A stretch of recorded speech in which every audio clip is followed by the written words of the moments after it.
Welcome, everybody. It is time for the May OCC Clash. I am your host, Christo. I am joined by our expert panel, Darkness, Spooz, and Berto. We are back for the first time live this year for the OCC Clash.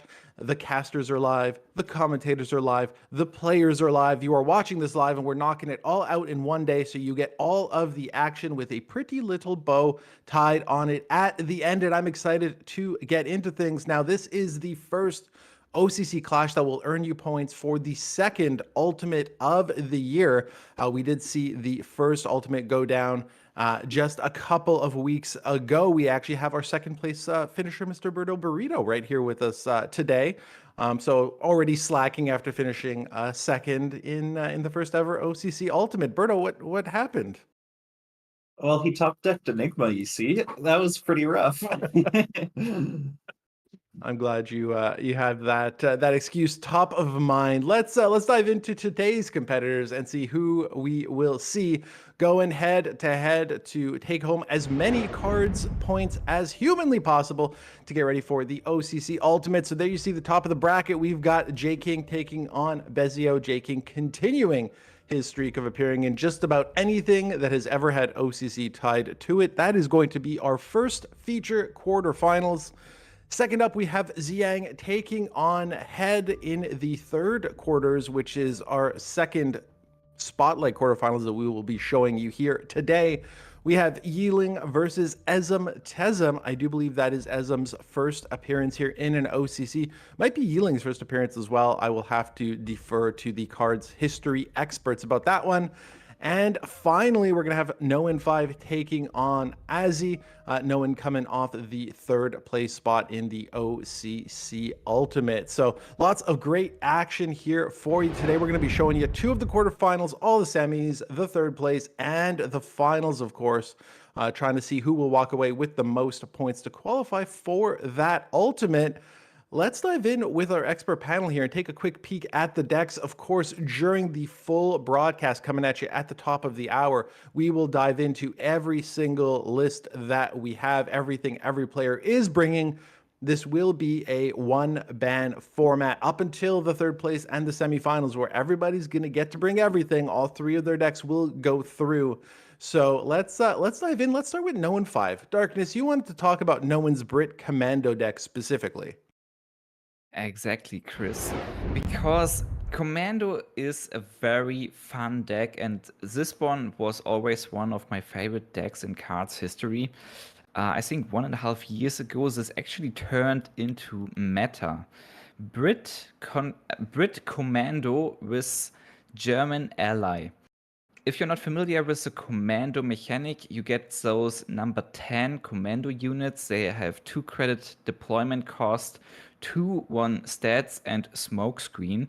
And they have the ability, if you play an order, they deal 1 random damage. So it's like a random fire out of the smokescreen. What is a very interesting mechanic and not a typical cards deck. It's not control or aggro, it's more like a combo deck, but it can be very aggressive and snowballing as well. So yeah, the number 10 commandos are the backbone of the deck, and in combination with 2 more units, they are very, very powerful. First unit is the Honey, a little tank that heals every time you draw a card, and the Crusader tank, 3 credits, that draws you another card every time you play an order, and British order. So if you have those 3 units on the battlefield, your goal is to buff those with a cup of tea plus 2 HP for your British units, and this will draw you another card. So the Honey will heal you for 1, and the Commando will deal 1 damage. And with more orders, this will snowball very hard. And this is why the German ally comes into this deck. The Reichsbank is giving you additional credits. So turn 3, you want to play Reichsbank to have 9 potential credits to use turn 4, and then you slam your units onto the field. Hopefully one little honey or number 2 commando from turn 2 already survived, and then you can buff those units and make the combo rolling. This can be very fun, and I hope we will see some commando action today. So Darkness, we've seen obviously plenty of Brit Air. We've seen kind of the discard package show up recently. What do you think the thought process here is for Noen to bring another different commando deck? And do you think it falls into the same category that Bubbles had coined at the last Ultimate, where you just ABB, always ban Brit?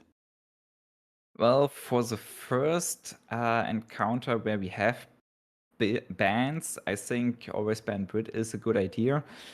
About the thought process of Noen 5, he's surprising me a lot, but back when this deck became meta, no one expected it. Well, not Noen 5, but I think no one on ladder. It was a pretty aggressive meta, but those aggressive decks are not running a lot of removal. And if you're not having the tools to remove those little commando units, they can grow out of hand pretty easily. I think this is one kind of the thought process. You're against, for example, J-Aggro, you're usually able to play those units, and most of them will survive because just of the lack of removal. And if you have honeys and commandos on the battlefield and you're stacking them up and you're buffing them and they are starting to snowball, they are shutting down all of those small little aggressive units. So I think it's just a great idea to try this. I'm sure he tried it before, but to go for it, because a lot of those aggressive decks like Brit Air, like J-Aggro, like Frontline, they depend on having a good start.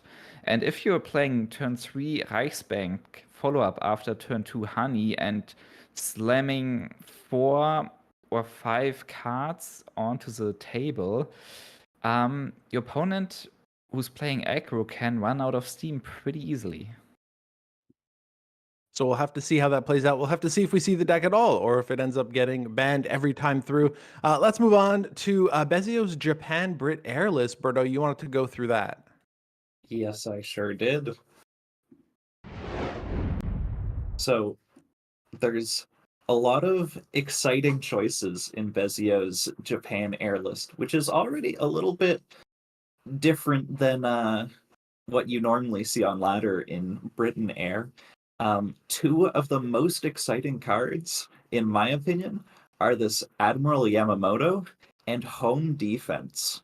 So firstly, Admiral Yamamoto, you might not see it often on ladder, but it gives all your air units +1 attack and blitz this turn, which adds just a little more lethality to the deck, especially with these bombers.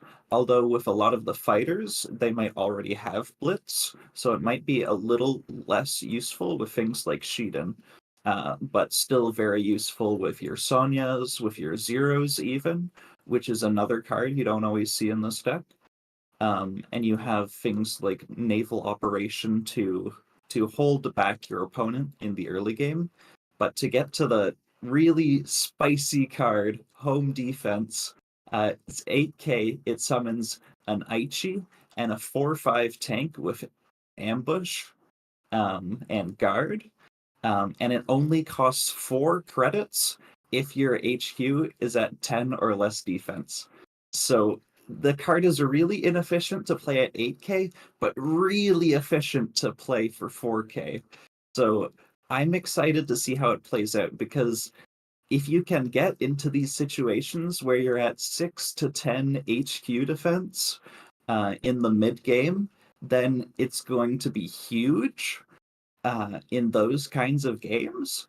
But if you're starting with control of the front line, maybe your control of the board is starting to falter and you're still on 20 HQ defense, then this card is just going to fall through and not be impactful enough for 8k.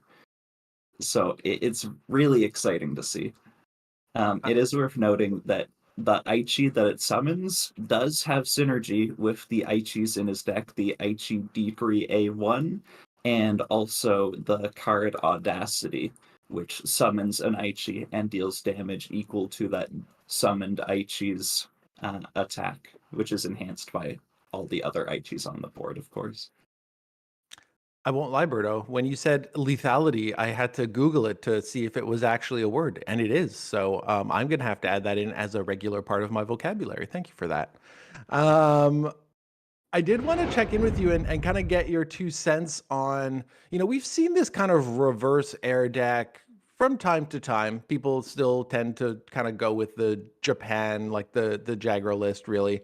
What is the benefit of maybe bringing a second air deck like this aligned next to the typical Brit air deck we always see? Well, I think one of the big advantages is that a lot of players come into the tournament expecting to ban air when they see it, and they're most focused on this first matchup. But when you have another air deck, that means that they are forced to play into air. And if their lineup isn't really built around that, then it can be really punishing to have built your lineup in such a way that it's weak enough to air, that even a weaker variant of air is still good enough to destroy your decks. And you mentioned a weaker variant compared to Brit Air. Where does the Japan Air list kind of falter a little bit in comparison to the, optimized Brit Air deck we see week in and week out? So the two things would be the early game. It has a lot less pressure and a lot less consistency, and also the draw, because you don't have as much access in Japan to all this draw. You're forced to put all that draw into your very limited British slots. But the one upside of Japan, I would say, is these really powerful orders like Audacity and Desperate Measures. Right on. Thank you so much, Berto. Spooz, last but certainly not least, you want to talk about Ozzy's Brit Japan. I think while we were preparing for this, you called it control pin thing.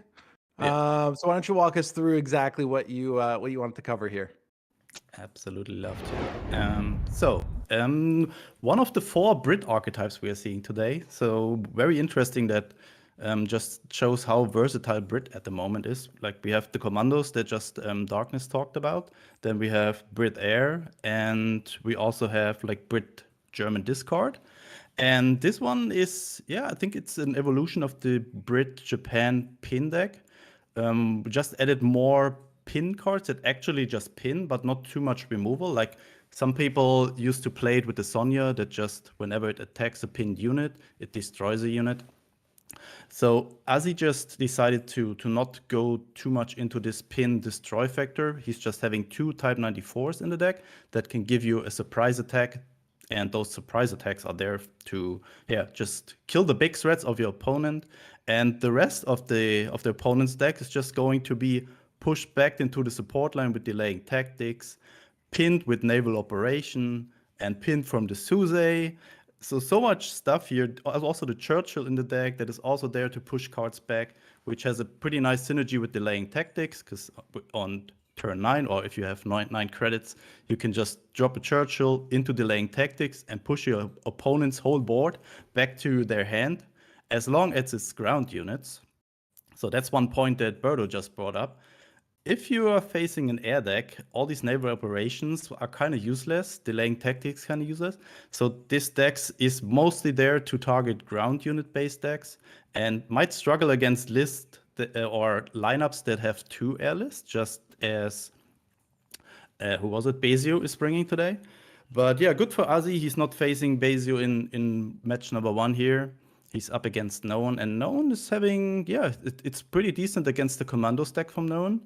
Because, all these naval operations and delaying tactics, not mostly, but Churchill can just push all of these guys back.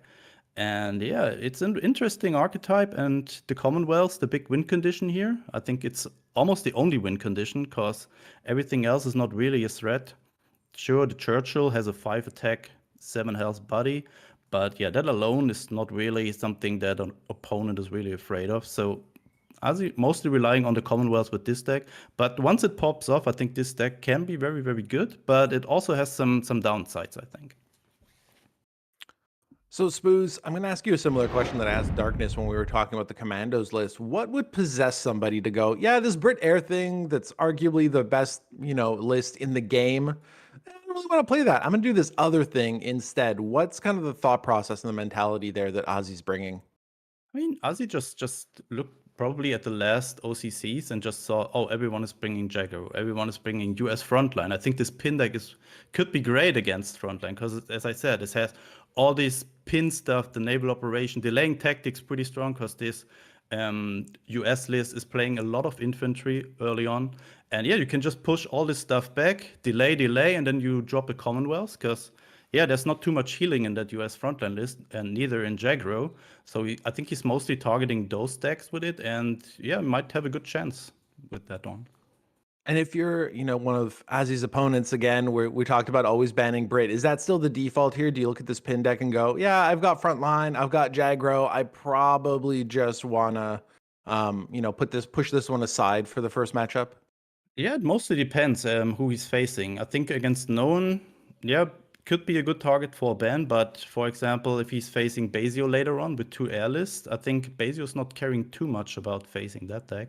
So it mostly depends on the lineup, and I think it's not the strongest deck in Ozzy's lineup, but definitely a deck to just take a look at, and if you play mostly aggressive decks, you maybe want to target that one for a ban. Darkness, you're sitting there making some funny faces. Is that in agreement with Spooz, or you're like, what is Yeah. he talking about? No, I'm completely on Spooz's side. I think it's very dangerous against those ground unit based aggressive decks. For Jaggro and Frontline, it's a nightmare to play against, even for self damage. But air decks are not carrying at all against that, so it really depends on the rest of the lineup. Because even Ozzy is playing with 2 air decks, but 1 third deck, and then it depends on the third deck, like the weakest chain, the weakest part in the chain to when it comes to bans. Right on. Thank you so much, Darkness. Thank you, expert panel, for breaking down our featured decks this week. We're going to go into detail with every single deck during the matchups in the main broadcast. It's going to be coming to you at the top of the hour. So once again, stay tuned. We're going to have our first featured quarterfinal, which is going to be J King versus Bezio in just a few moments when we have our top 8 competing for, and this is another change. Not only are we live, but we're going to be competing for OCC cards points, as well as cold hard cash. 500 USD is on the line, as well as a whole bunch of diamonds. So stay tuned. We're going to be coming at you with the main show in just a few moments.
Welcome, everybody. It is the May OCC Clash, and we are fully live this time around. If you caught the OCC Ultimate just a couple weeks back, Aileen made a few little modifications to our whole OCC circuit here. The first big change is us being live, both the casters and the players. The second fun little tweak is adding a $500 prize pool. Berto Burrito, however, decided that he has enough money and did not want to compete after coming second at the OCC Ultimate. Berto, we are nonetheless excited to have you here casting with us. Darkness, it is always a pleasure. And we're going to have a good time here today. So let's quickly take a look at the bracket and see who we will have competing for that $500. The first prize being a cool 250 USD, as well as some OCC points to qualify for the OCC Ultimate coming up in just a couple of months. So there you see the top of the bracket. J King taking on Bezio. That is going to be our first feature quarterfinal that Darkness and Berto will be casting with us. We got Xiang versus Head as the second quarterfinal. Yiling versus Ezem as the third. That is going to be our second Spotlight quarterfinal matchup. We're gonna have Spooz and Bubbles to cast that, and then No and 5 versus Ozzy as the last quarterfinal matchup. So we got J King versus Bezio. Darkness, what are you expecting to see out of this matchup? I'm expecting to see the world champion playing his matches. Of course, I think everyone is hyped to see some J King big brain moves, and he's playing his regular lineup with J aggro, frontline, and air. So this is a very, very strong lineup. But also, I'm very interested how Bezio is able to play against J King and to look a little bit deeper into the strategy of Bezio's lineup and his decks. And his choose of cards. We already got a little bit deeper into his Japan air list with Berto in the pre-show. So I'm hyped. I'm hyped, especially for this matchup we are about to witness. Now, Berto, Bezio's been, performing better and better. We've seen the slow climb of him appearing in more and more of these OCC clashes. J King coming off of maybe not the performance he was hoping for in the Ultimate. Do you think it's the scenario here where J King comes back and wants retribution and wants to go all the way? Or is it going to be, Bezio continue to ride a high and making a surprise underdog story out of this OCC? Well, I think J King is a player who thinks, there's a lot of variance in any card game, and as long as he can bring his A game, then the averages are going to balance out, right? And I don't doubt that he's going to bring his A game again, but Bezio has also had some really impressive performances and some really good play over the last few tournaments. He seems to be improving as a player. And so I think that it is really going to come down to some draws, some openers, and maybe a spicy play here and there in some of these games. That's what I'm hoping for anyways. I see the smile on your face when you're talking about draws. You're still mad about that Enigma top deck, right? only a little bit, but it wasn't what was on my mind. I was actually thinking about how this Japan main deck has performed in tournaments. It really seems to perform inexplicably better in tournaments compared to anybody who plays it on ladder. So maybe it's the quality of players playing this deck, and I just underestimate it too often. But it seems like the draw of players on this deck in tournaments has been really good, pretty consistently, in my view. Well, we'll take a look at all of the decks in just a few moments. Let's dive into the player profiles first and take a peek at exactly who we'll have competing in this first feature quarterfinal. There you have J King. I feel like every time I see a J King player card, his win rate gets better, and he's running out of space. So almost an 83% win rate, finishing first. two-time world champion, yada yada yada. We know all about him. The current defending world champion. We're expecting a lot out of J King, the epitome of efficiency, losing only 38 matches out of 223. Just wacky stats here. So let's take a look at his opponent Bezio and see what that differential is. Obviously, we see Bezio having gone through the qualifier to get here, finishing 22nd in the season. Still almost a 70% win rate. Nothing to shake a stick at here. So both players competing at a high level, and I think we're going to see a great matchup here. Why don't we just keep going straight into the decks, and dive in and break some of that down. We did cover Bezio's Japan-Brit list. Berto, you did during the pre-show, which is available on demand. So while we get into J King and Darkness, I think you had mentioned it's pretty much his sort of standard tournament lineup. Why don't you walk us through exactly what J King's bringing here today? With pleasure. The first deck J King is bringing is US-German Frontline.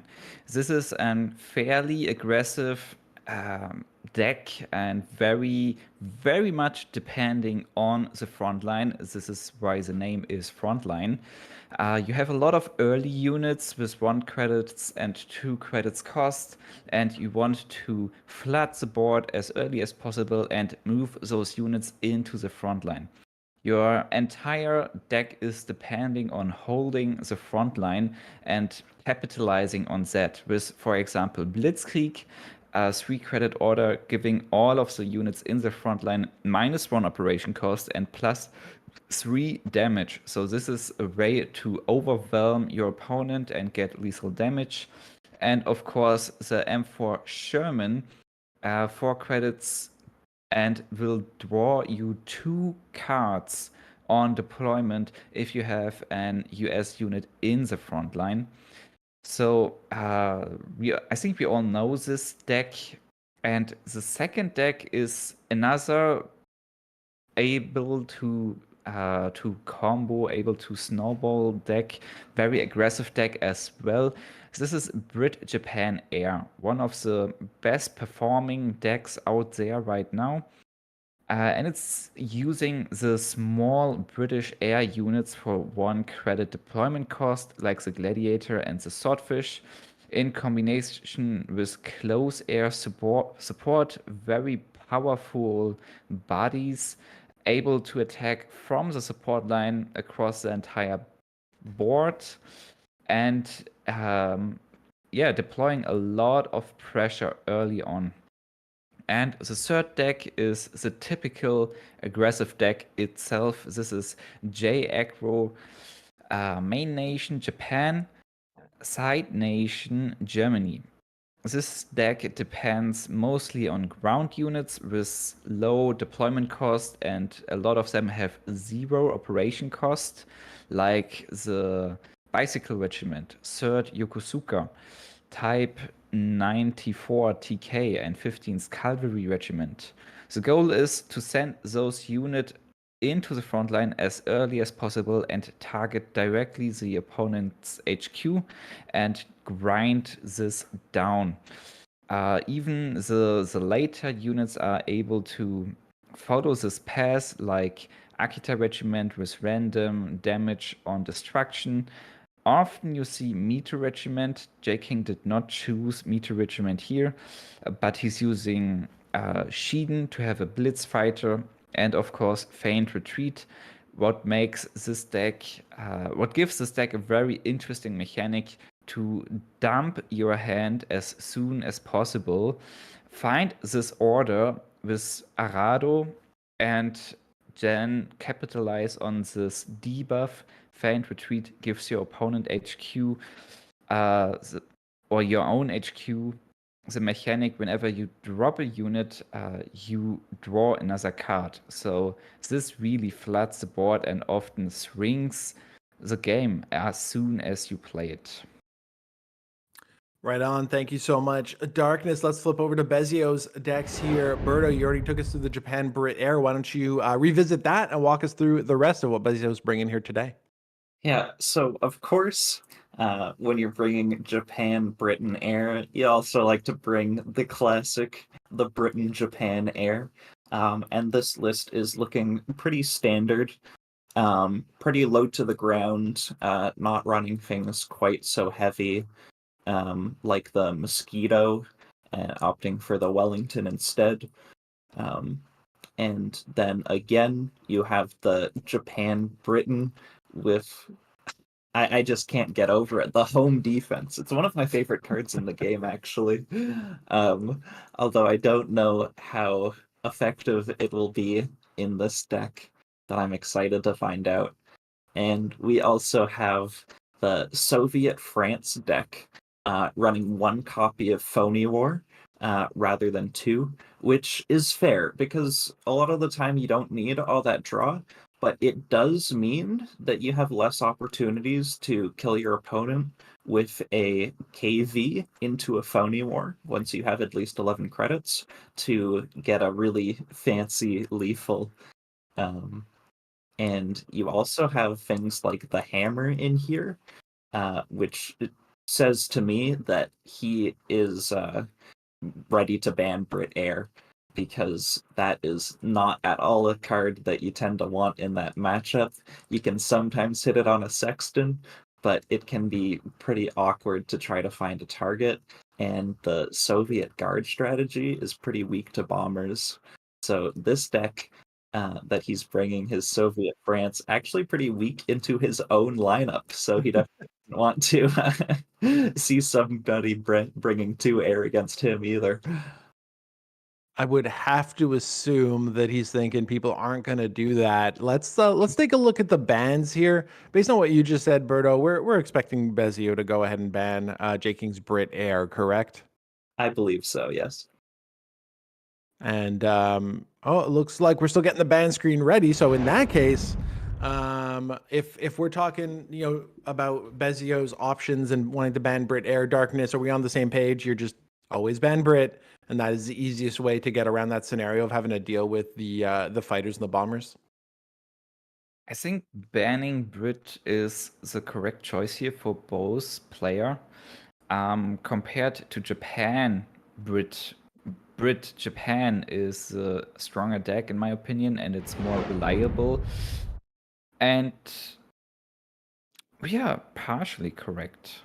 Interesting. So we do have J King's Brit Air being banned, but Bezio's Soviet France control list is the one that's going to eat the ban here. So any Darkness, you took a moment there to think that, hey, we're half right. Any thoughts on why J King would go that direction with Bezio's Soviet list?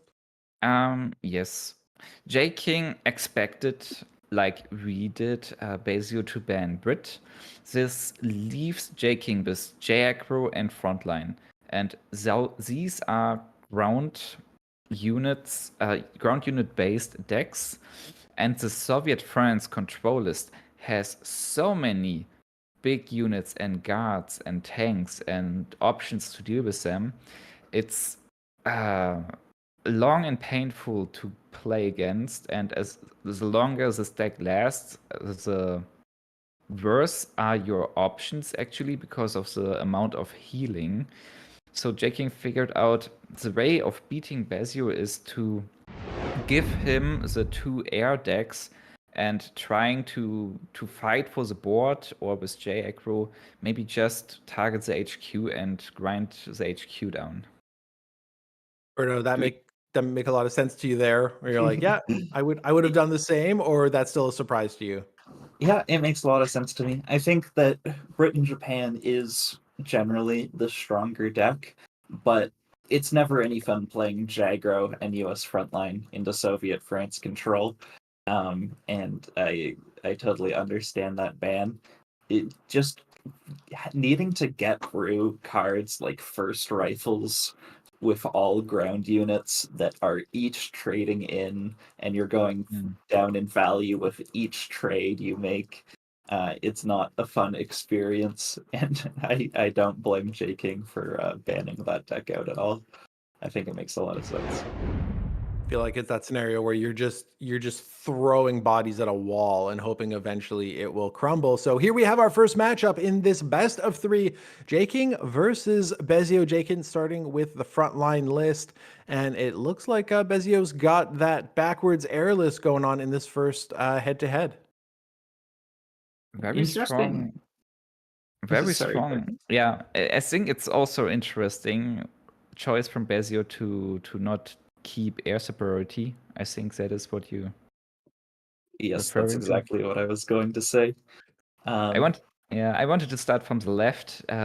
J King's options, having the 32nd Infantry Regiment, having Wirbelwind, having Half Track is a very strong start here for J King.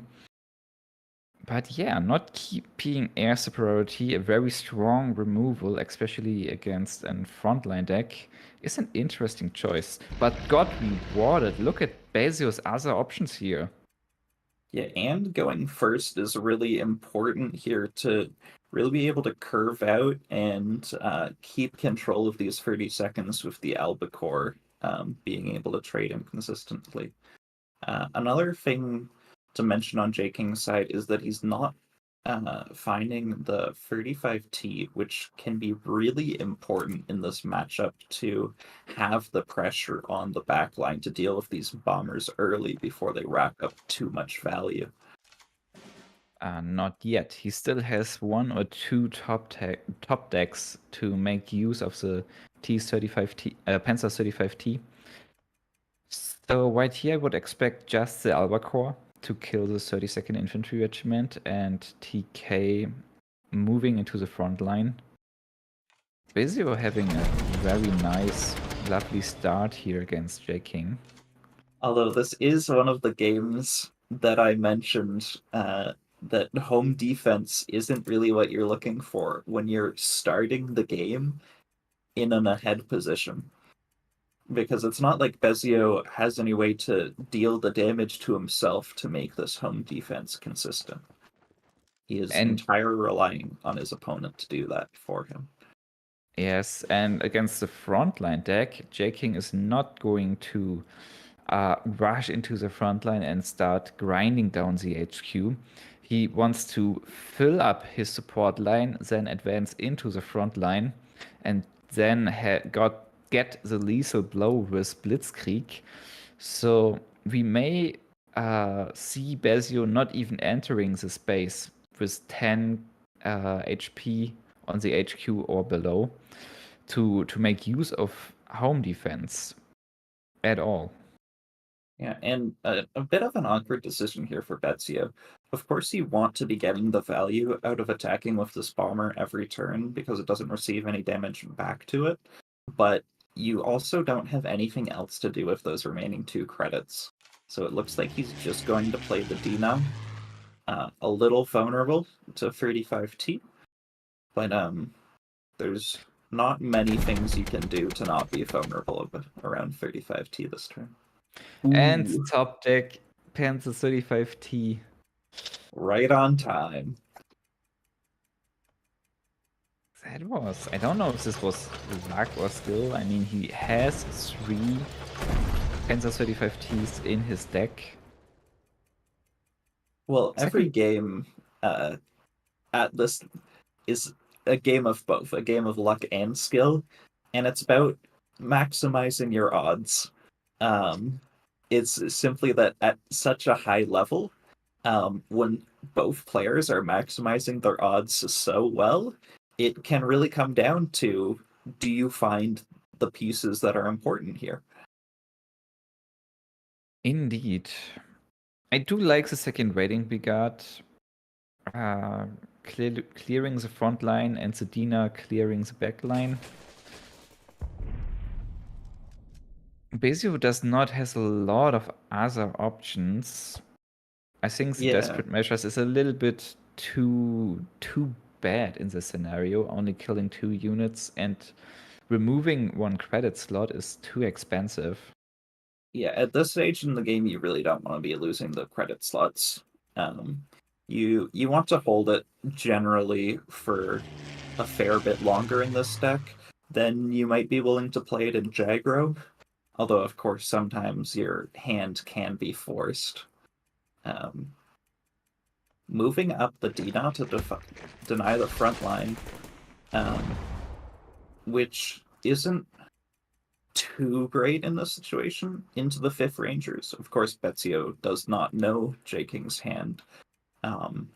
Without he the did 5th, draw the 99th, so it could have been really difficult to deal with 4-3 in the front line for him as well, if he hadn't moved it up. well, he could have traded with Adina. But going into the front line is often a good decision. Well, J King had the perfect answer with the 5th Rangers. But I don't think Bezio is in a bad position here with dropping the artillery, dropping the swordfish, and going into the front line. He stabilized the board and setting up, 1 bomber and 1 artillery to prepare the attack on J King here. It's not looking too great for J King, although he has a ton of options. Yeah, he is up resources, which is nothing to scoff at. Ooh, the Empire Strikes. Oh, the Empire Strikes is really strong. Actually, an interesting decision here.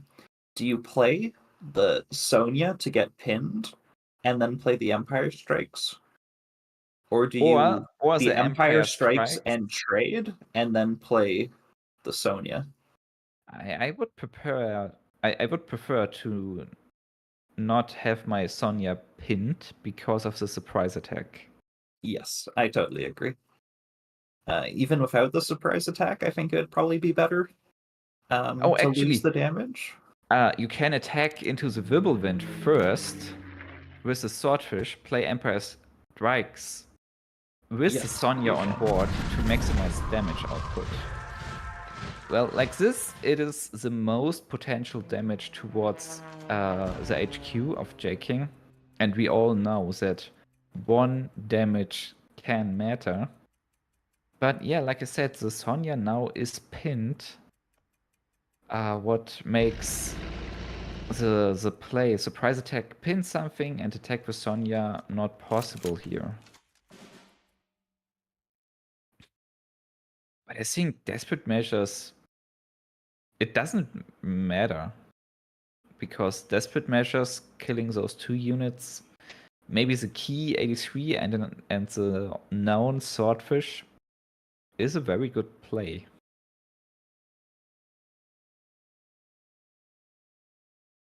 Yeah, it's not a huge impact, but just getting rid of that tank to remove J King's options to deal with the backline is a very tempting deal right now. And it's past the point where losing a credit slot is debilitating, although it is still a hefty cost to pay. Yeah, of course, especially since the smokescreen unit is surviving. But this setups quite some backline for Bezio. And he's even going for the pin to stop the Sherman, yeah. To deny the Sherman draw. I like that. Well, top deck half track. J King now is able to send both aircrafts back to hand, removing the support line and the options of Bezio. Yeah, and that's all J King's bounce and all his retreat. However, Bezio has used desperate measures and he's used 1 copy of the Empire Strikes. So J King is saying, I don't think you have the last one, and this we can do it might just be enough. Bezio does also run Bonsai, which will, at almost all stages of the game, deal with most of J King's board, although this PIR has made it out of range now. Convoy it is. I agree. Bombing rate. That's a really good card here. Is he Bombing ray. going to use it now to play around the we can do it? Or is he just going to slap the key and hope that all these move into the front line to get the 3-for-1? He is going to play around it. I definitely agree with playing around we can do it against frontline. Yes, me too. Well, we know J-King has it in his hand, but it's so crucial to think about we can do it. Well, the Sherman draw comes in, 99th Infantry Regiment, top deck, being able to buff this little half-track 4-4 and attack also. Very strong And move. J-King opts to buff the one in the front line, make it a 4-4. He could have buffed his Sherman in the back line to play around Bonsai if he really wanted to, which would have been a very interesting play. Unorthodox to play around a single copy of a card.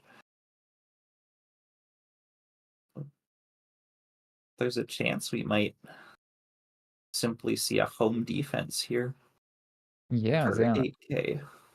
there are some options, and I'm not a big fan of any of it. He could just attack with Shiden. Maybe the HQ. But it does feels very slow. So Yeah, I the mean, key 83 is a bigger body. Home defense is just setting up a guard and a smokescreen unit. I think I agree. yeah, I think it makes a lot of sense. Although J-King does have good answers in his hand right now for this. We can do it. Can deal with the ambush. You can Stars and Stripes. Even not Stars and Stripes. Strategic bombing.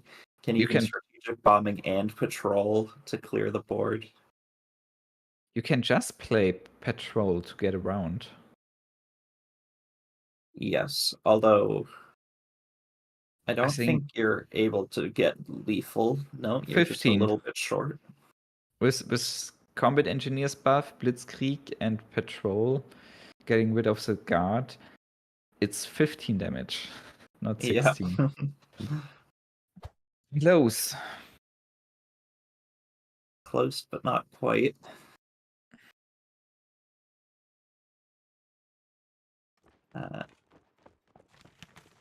Does Bezio have much healing in his deck at all?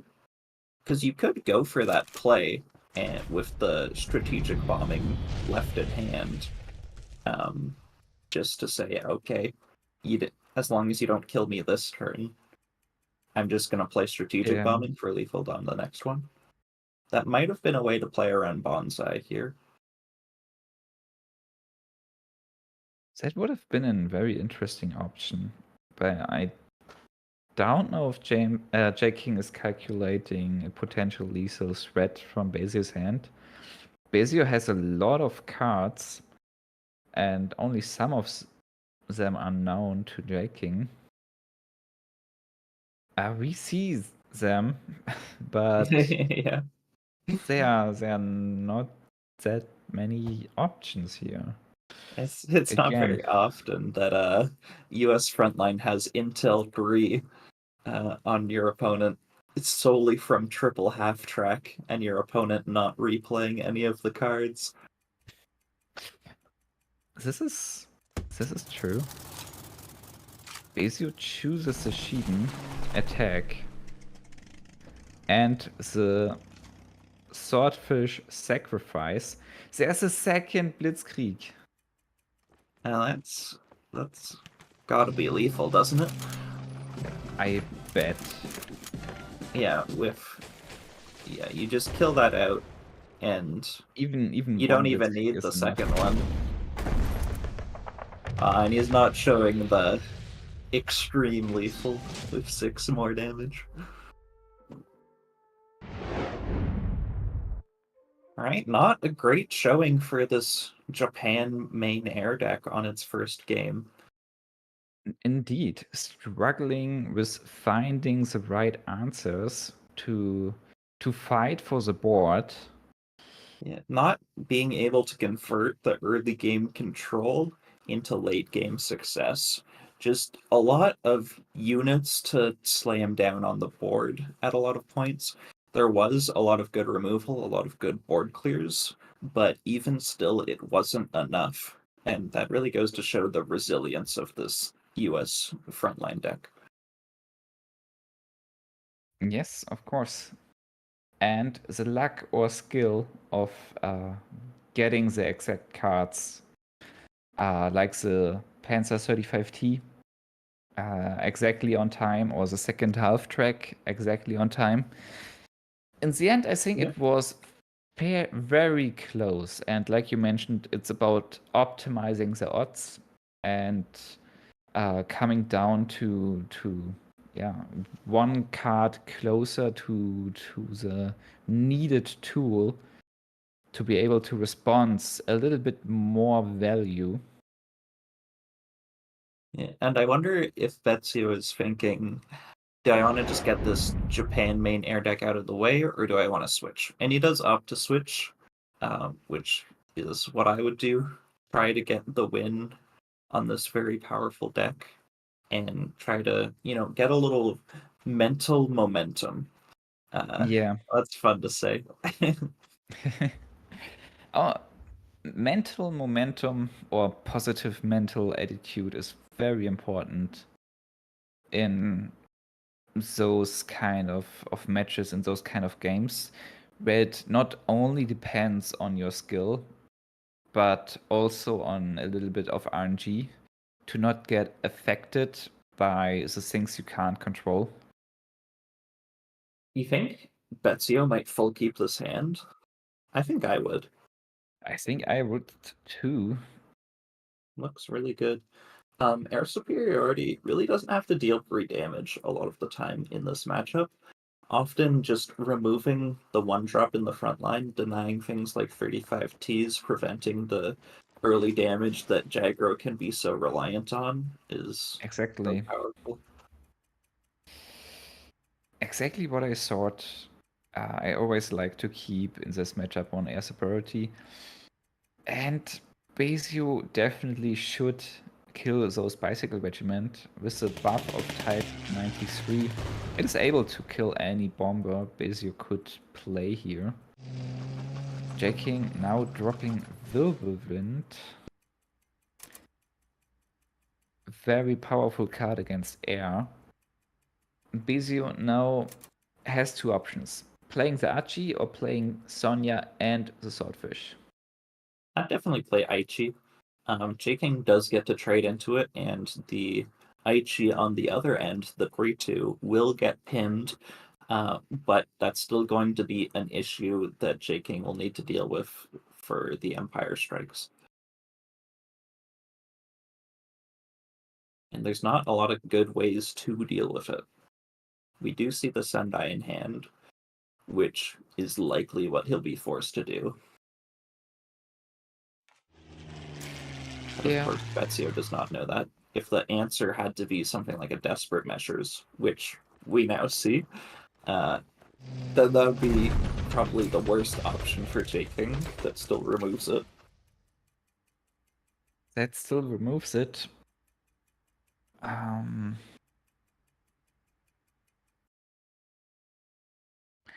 don't know about Swordfish, Sonya, and Monty. Yeah, that's a little dangerous. It is dangerous, especially with bombing rate and desperate measures potentially in Jaking's hand. I don't And think not Jaking getting- runs bombing raid. Yeah, he's not running it. Yeah, so you at least don't have to worry about that. That's one card that's the big punish. You might accept that. Of course, if you get 3 units onto the board, then it also opens up the possibility of Arado finding desperate measures as well. And he goes with this line, which means that the Empire strikes will not clear even if Jaking doesn't kill off any of these units. But it's Wait, playing sorry. around. No, it will. It will. It will just being it will silly. play around desperate measures because Yes. another unit survived as a gladiator. What makes it, I think, the best possible play here. The Sonya would have just been dead. Yeah, I agree. I think this was his best option. And And now, you probably have to rip the Empire Strikes here. yeah, everything's pinned. What else you gotta do? So even if you wait one more turn to drop Sonya and Empire Strikes, your Swordfish is dead by that turn. So playing Empire Strikes now is perfect to get rid of as much potential damage as possible and killing 2 units. Yeah, I'm not sure if I'd call it perfect, but it does the job. Well, yeah, it does the job. I think it's the best option here. Yeah, and it lets your gladiator trade when the Whirlwind goes down to a 2-1, which is, acceptable.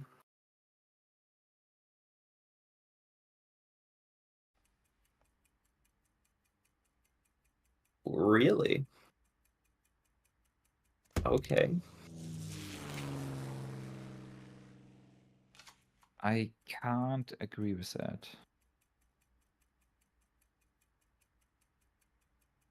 Maybe he's thinking that J King trades the Whirlwind into the Gladiator, and then trades out the Swordfish with one of the 2-1s, and then he's able to play Sonya the Empire Strikes on a larger board. Yeah, that's a big if, but that could have been the thought process here.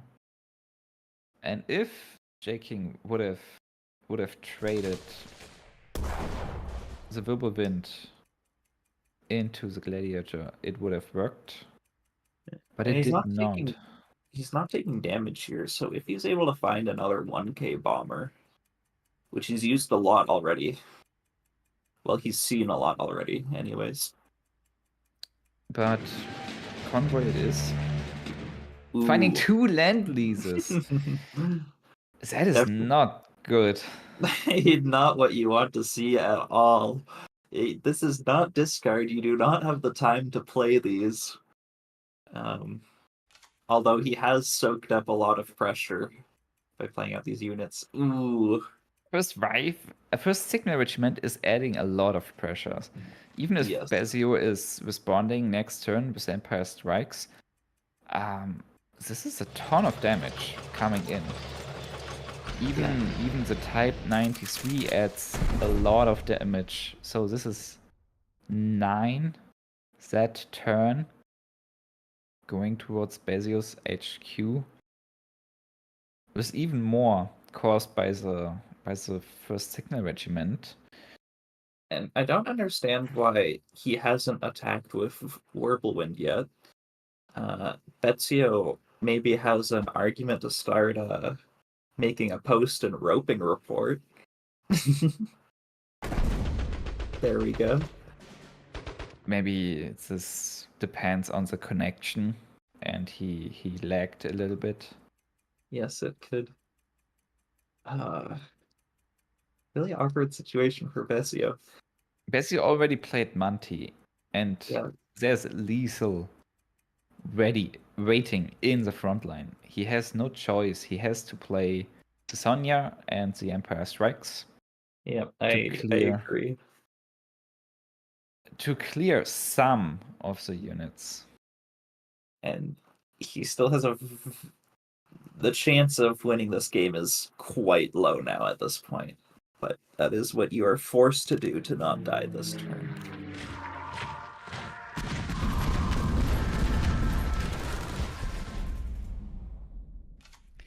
There's the Empire Strikes, 3 damage coming in.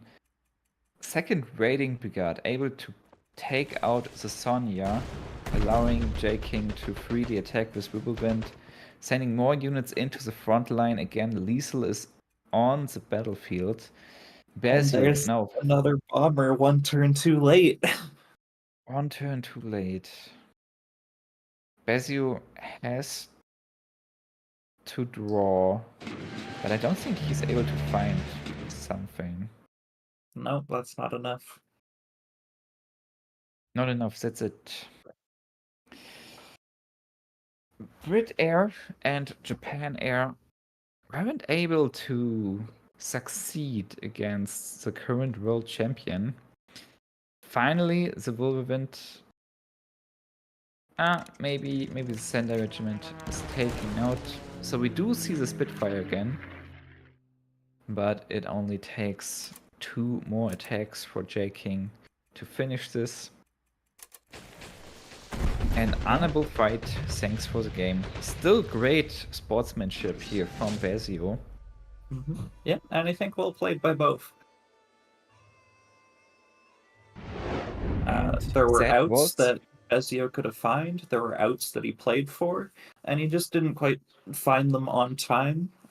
In that first matchup, he had a lot of removal that did keep him in the game for quite a long time. Looked like it could have gone either way for quite a while, and well fought up until that final Blitzkrieg lethal. So yeah, I think those were a wonderful set of matches.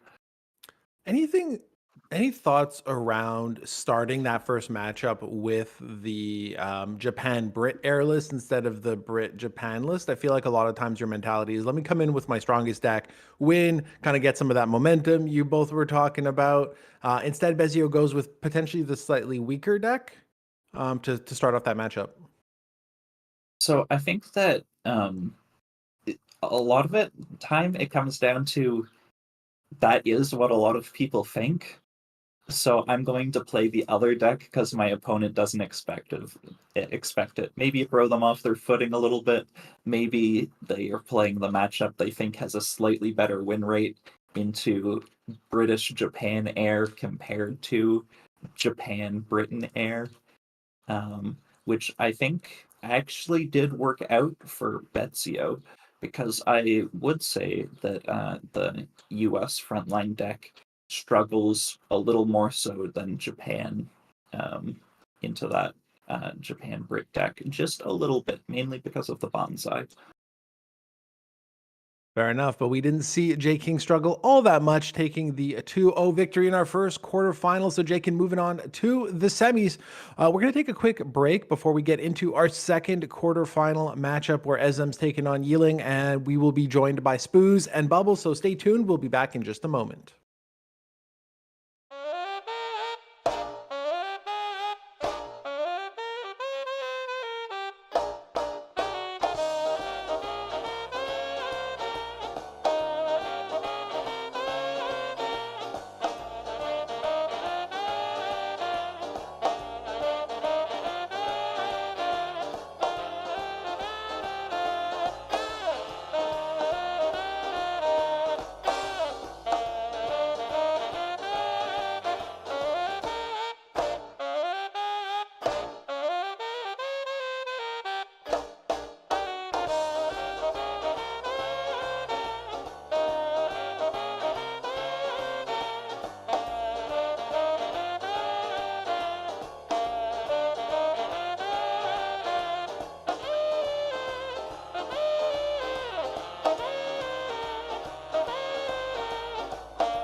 Welcome back, everybody. It is the time for the second quarterfinal of the May OCC Clash. We've got Ezem taking on Yiling. Bubbles, you coined the term ABB during the Ultimate, and J King shows up here in the first match, flips you the proverbial bird, and says, "I'm gonna do it anyway." Yeah, I mean, I think there's always going to be people that go against the grain with these sorts of things, and he will pay for his sins in due time. He's on short-lived, You, the fact that you said that with a complete straight face absolutely terrifies me, just for the record. Let's bring up the bracket then to do anything we humanly possibly can to change the topic. Let's take a look at where we are at thus far after that first matchup. We are going to see J King moving forward after defeating Bezio 2-0. Ziyang and Head are still playing. Yiling and Ezem is going to be our next matchup. We're going to show you a Noan versus Azzy as well. So once this semi-final or this quarterfinal is completed, we're going to have a pretty good idea of what the semis will look like here. Ezem versus Yiling. Are these, Spooz players you are familiar with? Are these kind of new to the scene? Any insight on these two folks playing here today? I mean, I'm pretty sure that I've never heard Ezem in an official tournament so far. I'm not 100% sure about Jiling, but I cannot really remember when or at which tournament I ever saw him. So I think it might be two players competing in their first official tournament here today. But yeah, maybe Bubbles has some more insights, but I'm pretty sure they're both here for the first time. I mean, my main insight on Ezem at least is his determination and setting his goal, because I don't know who's noticed it in the cards Discord. I've seen him writing in there, I'm going to go for quals this month. This month I'm going to go for quals. And people being like, okay, good luck. So it goes. And then here he is in top 8 OCC. So, you set out your goals ahead of you and you follow through, and there you go. That's all you need is a plan. Next month, we might even see them go so far as to say, "Hey, I'm going to win this one." We'll have to wait and see. But let's dive into the player profiles. Let's see what kind of details we can uncover by taking a look at their stats from last season. Here we are going to have Yiling, almost 1,000 matches played, 67% win rate, finishing second. So, Spooz, I know you said maybe not super familiar with Yiling, but finishing second is nonetheless quite the feat to accomplish.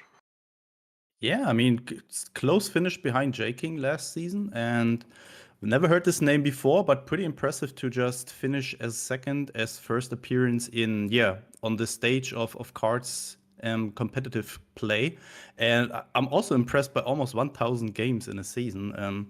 If you just compare this with J Kings, who had barely 300, that's quite impressive, and that at a 67% win rate. He put some work into being here today. Absolutely. Let's take a look at Ezem's side of things. Take a look and see what we have here. 241 matches. Okay, granted, finished 32nd. That's still some pretty decent efficiency there at a 71% win rate. Bubbles, when you're looking at these stats, what kind of comes to mind here? I mean, I think this is far more standard for what we're used to with these players, where they'll have a few hundred matches. I mean, most people get burnt out. I mean, I know I get burnt out after 5 or 6 matches trying to compete on ladder at the moment. But we do see a 71% win rate, which is a very, very solid win rate. And it's sort of a lot higher than a lot of people who will be higher on ladder. So just because you don't have this super high season finish, it doesn't make you any less capable of a player. In fact, I think it can make you slightly more intimidating, because generally the players that are on the highest end of ladder are only playing 1 or 2 different decks because they need to, hit this super high spot. Whereas the rest of the people in top 38, there's a far larger mix of decks. So I imagine Ezem has a much more varied experience playing ladder lately. So they may have sort of outlooks into the game that the just higher end players don't have the opportunity to get these outlooks on, because you can't go off your USA Frontline, your Jagro, your US all these decks when trying to get top 1, top 2 on ladder, because you need this consistency. So Ezem being able to spread their wings a little bit more, try different stuff, it may work out for them. Well, let's take a look at the decks and see what they brought. To your point, Bubbles, maybe that'll give them a little bit of flexibility and, seeing different matchups and seeing different lines of play here. So Bubbles, let's stick with you and let's talk through Esm's lists. So this first list is Soviet self-damage. This is something which hadn't been very popular for a while. It's sort of been pushed to the side for different decks, for more consistent decks and quicker decks, especially when this 34th guards got nerfed from 6k to 7k. This really hit the deck quite hard. But we saw this coming up in popularity over the last two OCCs, the most recent OCC Clash and Ultimate. We both saw this deck having quite strong success. So it's very interesting to see that this deck is now sort of replaced USA Frontline. In fact, I believe USA Frontline has gone down massively in popularity in the OCC, and this deck has shot up massively. Now, some of the things this deck offers is it offers really strong removal. You've got cards like Bloody Sickle, Red Dawn, Winter Warfare, but it also offers a lot of tempo. You have these very high statted units where the downside is these self-damage mechanics, which you then take advantage of to spawn in even more high statted, high tempo units. We do see some very interesting cards in Esm's deck, which we don't see so often in other people's decks. We've got cards like Siberian Transfer, and we've got cards like the Parade as well. Parade just being a good draw engine. It is a little bit worse generally considered than Convoy, which is very similar, draw 2 cards for 3k, because Parade doesn't offer you 2 different options. It just offers you the same option twice. So it's not as good for finding solutions to board states, but it is still a very consistent draw engine. And if you can hit something like the KV1 from this or the Yak 7, this can very quickly close out the game on its own. And then the Siberian Transfer, it's just a very good way of clearing the front line, but it also combos really, really well with Ura, and can even be a way of hitting the HQ from the backline at the end of the game. So I'm very interested to see how that's going to work out, and if the deck sort of doubles a little bit like a Siberian Transfer OTK deck with that backup. Then we have Jagro. I mean, Jagro is something we've all seen. Jagro is something we're all used to. I don't want to spend too long on this deck. It is what you should know at this point. This is Jagro. You see this every day, every event. And then finally, Brit Air, nothing too crazy here. We do see the double Lend-Lease, the 4 convoys that I'm obsessed about. If you don't have these in your decks, go home, put them in your decks. They're super affordable, and they just make the deck super consistent. We do see a slightly heavier version of the deck with cards like Mosquito and the Wrath Lightning. I imagine this is just to try and make you more consistent in the mirror matchup. These fighters are really, really good at blocking bombers, as well as offering strong deployment effects to help you sort of swing back tempo when you are behind. You can drop this Mosquito, kill an enemy Wellington or something like this, while also establishing some ways of blocking some bombers. Well, I'm all for card draw. I don't know that Bezio felt particularly good about drawing both Lend-Leases off of Convoy in our first series today. Unfortunate. Spooz, why don't you walk us through what Yiling's bringing today? Okay, let's go with Jingling stacks here. So Bobbles just mentioned it. Not too many players bringing US-German frontline, but Jiling is one of the 3 players that is bringing that one today. Yeah, just almost like Bubbles mentioned for Jagro. We've seen this list so many times in a lot of tournaments in the past, so I think we do not need to explain too much about this deck. Just want to mention that Jiling, I think it kind of established that players are playing that list with 2 Blitzkriegs right now. I think 1, you struggle just to find that 1 Blitzkrieg to finish out the game. 3 is too much, as we've seen a lot in the past. I think I remember 1 match from No One where he just had 3 in hand and no other option. I think 2 is the sweet spot, and it's always a constant threat. If your opponent has 1 or 2 units in the front line and you know he has Blitzkrieg, you have to care about these 2 units. Otherwise, 1 Blitzkrieg can just shut down the game and lose you the match. Yeah, the second list, just the standard Brit Japan Brit Air deck, very dominant in the past and still one of the best decks in the game. Also nothing too fancy here, just the standard Brit Air package. To mention maybe Kitty Hawk, some players don't play that one.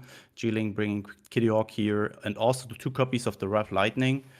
Just as Bubble mentioned, to be a little bit better in the mirror maybe. And yeah, Lightning just such a good card. You get the body on board, can then bounce a unit from your opponent. It just can give you good tempo swings, and that's why Jiling is bringing 2 copies here probably.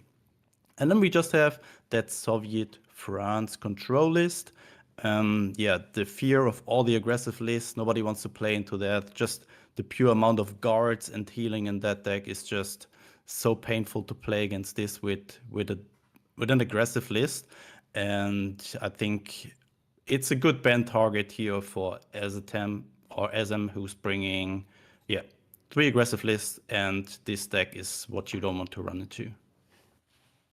Well, the bans are in, so why don't we bring them up and take a look and see, Spooz, if Yling will be following your advice or following the always ban Brit scenario here. But we do see Yling banning Ezem's Brit list, Ezem going against that control piece. So following your advice there, Spooz, and not wanting to go up against the walls of guards. Any surprises here, Spooz, based on what you just told us? No, I think it's just the same argument that we had in the J King Bezio matchup when Azem just expected his Brit Air list to be banned. He has 2 ground-based lists left there, and he don't wants to run into that Soviet list. So it's just the same thing that we just had earlier. So it makes sense from both players that they banned what they banned, and yeah, they're good to go now, and we're going to see who's having the better end here today. Bubbles. It's happened again. Somebody has gone against the ABB. Are you think this is reasonable, or are you once again not entirely sure about how you're feeling here? I think there's definitely arguments for both ways of doing it. You know, there's arguments for banning it, and there's arguments for focusing on the Soviets instead, like Spooz mentioned. I think the Brit Air list is going to be something that Ezem is going to be worried about. You know, when you're playing Jagro, your infantry units often aren't quite quick enough. You have to very much have a very strong early lead to be able to pressure Brit Air enough. And when you're playing Soviets south damage, again, you're very much an infantry-based deck. A lot of your tempo comes from infantry. You do have these high-value tanks, but they all have 2 or 3 HP, which makes it fairly easy for Brit Air to deal with them. So I think this is going to be a difficult matchup. I think the Brit Air list is going to be, you know, just the thing Ezem is going to have the hardest time battling against.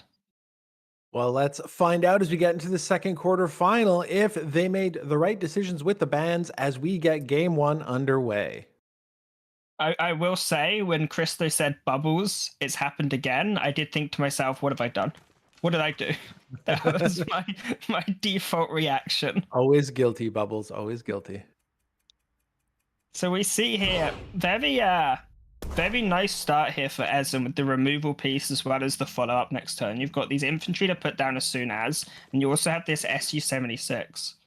This Siberian transfer, though, maybe not what you need. Yeah, also no 34s in hand that could have already benefited from the self-damage there. Only one 456. So I expect him to play that one next turn. Unfortunately, yeah, no other self-damage in hand right now. So what Azem is mostly looking for here is something to damage himself and then some 34s guards to get, this early discount on them and then deploy them. The bad thing about, playing slow infantry units into Jiling's stacks is the half-track from Jiling. So kind of tough decision here for Azem, don't you think? It's a very difficult decision, but also looking on the side of G-Link, you've got this Sky Train and this Whirlwind. There's no ideal option, right? If you drop this Sky Train, you risk getting blown out by a bloody sickle, by a Winter Warfare, and even the Kyusha. There's so many ways this dies instantly, but also this Whirlwind, just such a bad trade to drop here. I think this is one of those situations where they both have fairly slow starts, but I think I prefer Ezem's start into just this matchup. Yeah, I think it's always Katyusha here and then take care of the Sky Train with the T80. Just too good. Do you remember when T80 was a 3-3? That was a pretty strong card. And still pretty good in this self-damage list with not just 0 operation cost and 3 attack, but also just the destruction effect that can give you a lot of help in reducing your card's cost or just buffing your 456. So this Katyusha will give G-Link some headaches, I guess. I mean, he has the Whirlwind to get rid of the T80, but not any good follow-up. That 5th Ranger maybe might be used to clear the front line. But then this might just die to the Katyusha. So pretty annoying card here for G-Link to deal with.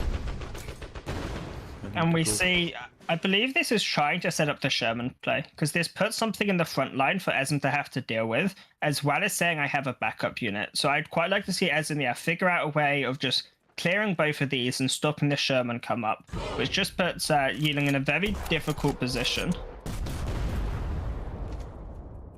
Still has the 5th Rangers. They might go to the front line. Not an instant response to that one from Ezem there. But goes for the 8-8 instead. Very interesting. There's a lack of sort of bounce in Ezem's deck, so Ezem's going to have a hard time sort of bypassing that. Is instead just going to have to kill it the traditional way of bringing its health to 0. But quite a few options here. Yeah, that also makes him kind of vulnerable to if Ezem just moves units up now. He's very likely not going to the front line with that 5th Rangers anytime soon. I don't know. I mean, as a 4-4, any buff on this 456 would have made it an easy kill there together with the Katyusha. So I think the 8-8 makes sense here. Although he's pretty vulnerable now to anything moving to the front line. And I think we might see just a plain Sherman deployment next turn. Just to have additional stats on board. But then he cannot attack with the 5th Rangers. As I'm not pushing up here. He knows there are 4 operation costs, so even if this unit goes to the front line, there's no way to deploy a Sherman additionally. And he just wants to develop his units further before he pushes up, right? Yiling having some very, very difficult decisions here to make. Obviously, you can push up the 5th Rangers and buff it. You can also go for the strategic bombing. I'm not well-versed enough in the scenario to know that if the infantry gets buffed or if the infantry dies first. This 1-3 that gets buffed when your HQ takes damage, I believe it will survive, but I could be wrong. Let's see. And yeah, it survives. It takes the damage. The HQ takes the damage first, meaning it survives on 1 health. And it's actually quite a huge deal for this matchup. Yeah. On the other hand, Ezem is down to 8 HP here and cannot deploy the SU without risking to fall to 6. On the other hand, strat bombing is out. There's no way to deal direct damage to the HQ for Yiling. So I think Ezem kind of safe to drop that tank here and probably, yeah, just stay that way. Strat bombing is out, so no risk of getting your unit touched by that one. Is Yiling playing Stars and Stripe in the deck? I believe not. No, there's no Stars and Stripes in the deck. There is, however, a First Airborne, which is something not everyone runs at the moment. So that is a potential backline hate, but there's not a Stars and Stripes to have to worry about. There are triple half tracks, which is obviously a concern. However, they're going to be targeting this 34th guards no matter what, so you don't need to worry too much about keeping one of these little boys back for that. Blitzkrieg top deck here. Absolutely not what Yiling is looking for. Really awkward. These 4 operation costs are costing so much now because he has to decide now. Drop a Sherman or attack with the unit. I'm not sure what the better option there. Attacking will lose him the 5th Rangers and leave him with an empty board. And then just staring down at the support line from Ezem. What is coming towards him there? You're not going to get a high value trade with this 5th Rangers anymore. Yiling is not going to be able to get something high value from this. I mean, Ezem can just trade away whenever he wants. So I think if you're Yiling, you have to not worry about trading too much because, you don't want to spend 4 credits doing so. Drop a 5th Rangers and drop a 99th. Try and get some established units down on the board. Not going to go... Saving the 99th. For next match, maybe. Yeah, very confident in taking the front line here. Like, look, double guards on those big boys with 6-6 and 5-3.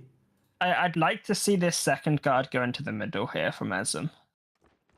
Okay, thank you. Because it looked like they were going to drag onto the outside, and it is just going to hurt me a little bit, Now, Ezem doesn't actually have to do much more damage to be able to find lethal. With the KV burn, as well as the Siberian transfer being able to blitz out to face, It's looking Yes, more and transfer is more. lethal next turn, right? I believe it should be. Yeah, that is now lethal with the Siberian transfer actually paying off for exactly lethal. Well, credit-wise, I believe. And there you go. I mean, this is Ezum's favored matchup. This USA frontline list really suffers against the South damage with all these pings, the Red Dawns, and the high tempo units. It's just a really difficult matchup to win. So I think that was almost expected that Ezum takes that game. It's now going to be Ezum's job to try and take down this USA, this Brit Ed list. That's going to be the difficult part. And he's having Jagro left to just win the second match here in this series. Yeah, I think both matchups are kind of coin flips, right? How's the matchup into Brit Air? We just saw J King winning. Sure, it depends a lot of your starting end, right? Like if you have 15's carry into 35T, that helps a lot. If you have Wirbelwind, as Ezum is having here, that helps a lot. But I think it feels like it's almost a coin flip. What do you think about that matchup? I think it is Brit Air favored though, just because Brit Air have so many ways of dealing with these little units. I think into the USA frontline, it can feel like far more of a coin flip. If Jaguar is able to take the frontline early, frontline can just suffer with the with not being able to take the front line back. But then again, if you're able to take it earlier, something like a Red Devils, then the Jaguar list just can't do anything about it. Gonna go for the turn 2 desperate measures. Ooh, that looks really desperate, but does not want to deal with the albacore there. That was really an early one. That leaves him with only 2 credits next turn. Only thing that is going for Ezum here is that Jingling's hand is kind of awkward here. Holding the Kitty Hawk back just for the deployment effect. And you can still go for this. You go for this Kitty Hawk. You can also go for this air superiority, but you can also just go for the pin as well and just buy some time. In fact, you don't even need to drop the Kitty Hawk this turn if you didn't want to. You could just go for the convoy plus air superiority because you don't need the free damage to kill one of these. You can just do it with the 1. Sure, makes sense. Jilin going the safer route here, since Brit Air is not having any healing. Oh, he's holding that one back. Look at these credit counts there. You would think this Brit list is a credit denial list. No, Ezum did this to himself with the desperate measures on turn 2. And yeah, you can... Oh, and look at that though. Holding it back paid off because one of the free HP units, like the few ones that you really have to focus on, is this Wirbelwind. But no, going for the shelling instead. Or setting up the shelling. Yeah. Yeah. Shelling or also the Empire Strikes, because now you can clear the board without even having a bomber on board. But I think you go for the shelling and continue to push down this credit denial route. Just keep Ezum's credits as low as possible and just keep, creating a bigger gap where you're going more and more ahead on resources. Shelling into surprise attack, taking out that artillery. Ezum on 4 credits, the healing 6. Does get a Wirbelwind in the front line, which creates a little bit of a problem here. And no real great answers in hand, actually. Just going to go for the very slow Lend-Lease. Not finding it. Oh, he's having the Gladiator. Okay, so next turn he can activate the air superiority for 3 power. But at what cost? With the Bicycle, the Type 93, the 35T, and the Whirlpool, there is an immense amount of damage coming at your HQ now. He also has the Empire Strike, so he can take care of the Bicycle and Type 93. But yeah, that's also very expensive. So we might just see a Monty here, I expect. Certainly wouldn't hate a Monty. Just see what you draw on top of your deck there. Maybe you find a bomber. But we may see the Gladiator into the air superiority and try and play enough orders to lower the Wellington's cost to better do a Wellington Empire Strikes as well. Oh. This looks like area superiority into Empire Strikes. I mean, Really interesting. That's a very interesting line. I don't know if I like it or dislike it. I certainly just feel confused. I mean, it worked so far, but I'm not sure if it was the optimal line here. And that also brings down Jilling to 6 health now.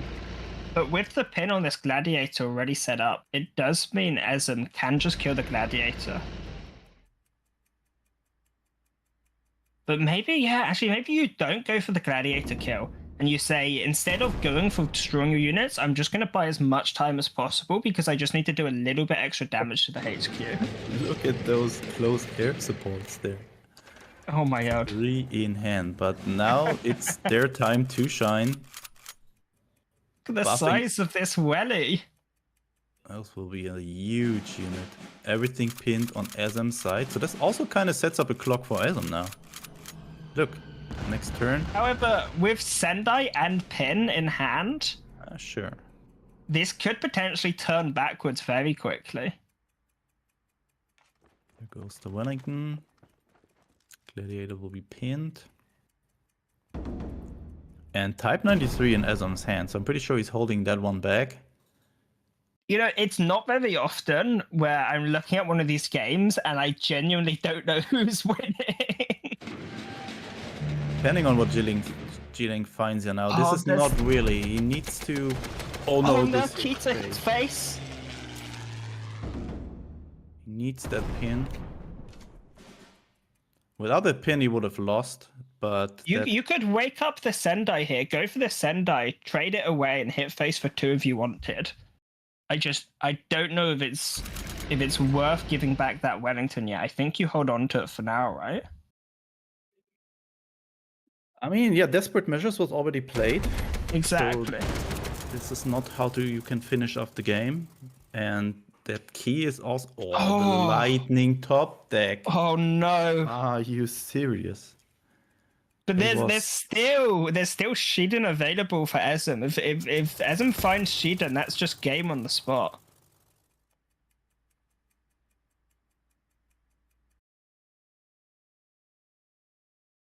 What to do? This takes care of the Type 93. Gladiator kills the Type 94, I expect. You could Or do also you go push it. freeze? You could push it as well. No, go for the trade. 35T. Yeah, and now it's kind of Oh. firing back that you did not send him to 2, but But if there's a kind of was Wellington reasonable at available. this time, yeah. Also, yeah, if there was a Wellington on the board right now, I imagine we'd see Yeah. Xieling in the front line. So is You're not needing Ezem playing to- with bombing rate? That's the question here. What can he find on He top? is indeed. He's got Bombing Raid in the deck. He's got Shiden in the deck. He's Or a got good Akita hit. That's what he needs key now. to hit. And also, oh, Oh signal. no, are you serious? No. One off. One Oh off. no! Oh, the most painful moment. Oh, Oh. Oh, could you can't not help have been but laugh. closer. Oh my lord. 1 HP. Is all you need in the end. And Jilling equaling this match here. So our first 3-matcher today here. Ezem just has to hope they have some of this RNG left over now for this USA frontline versus Jagru, which is sort of a classic matchup, I think. This is sort of something most players have done many, many times, and there's a lot of sort of little details that you have to play correctly to win this matchup. Oh, wow. This is really an intense series. Yeah, that match there was really intense. Really, yeah. Interesting plays there from Jilling at some points where I, for example, would have played completely different. And yeah, it paid out in the end. Oh, there appears to be an error. We appear to have Brit Air again for Yeeling. So give us just a moment for for them to switch back, because it should be USA frontline against Jagro. These things happen, people click the wrong decks. It's just one of the side effects of live events is sometimes people click on the wrong decks. These things happen.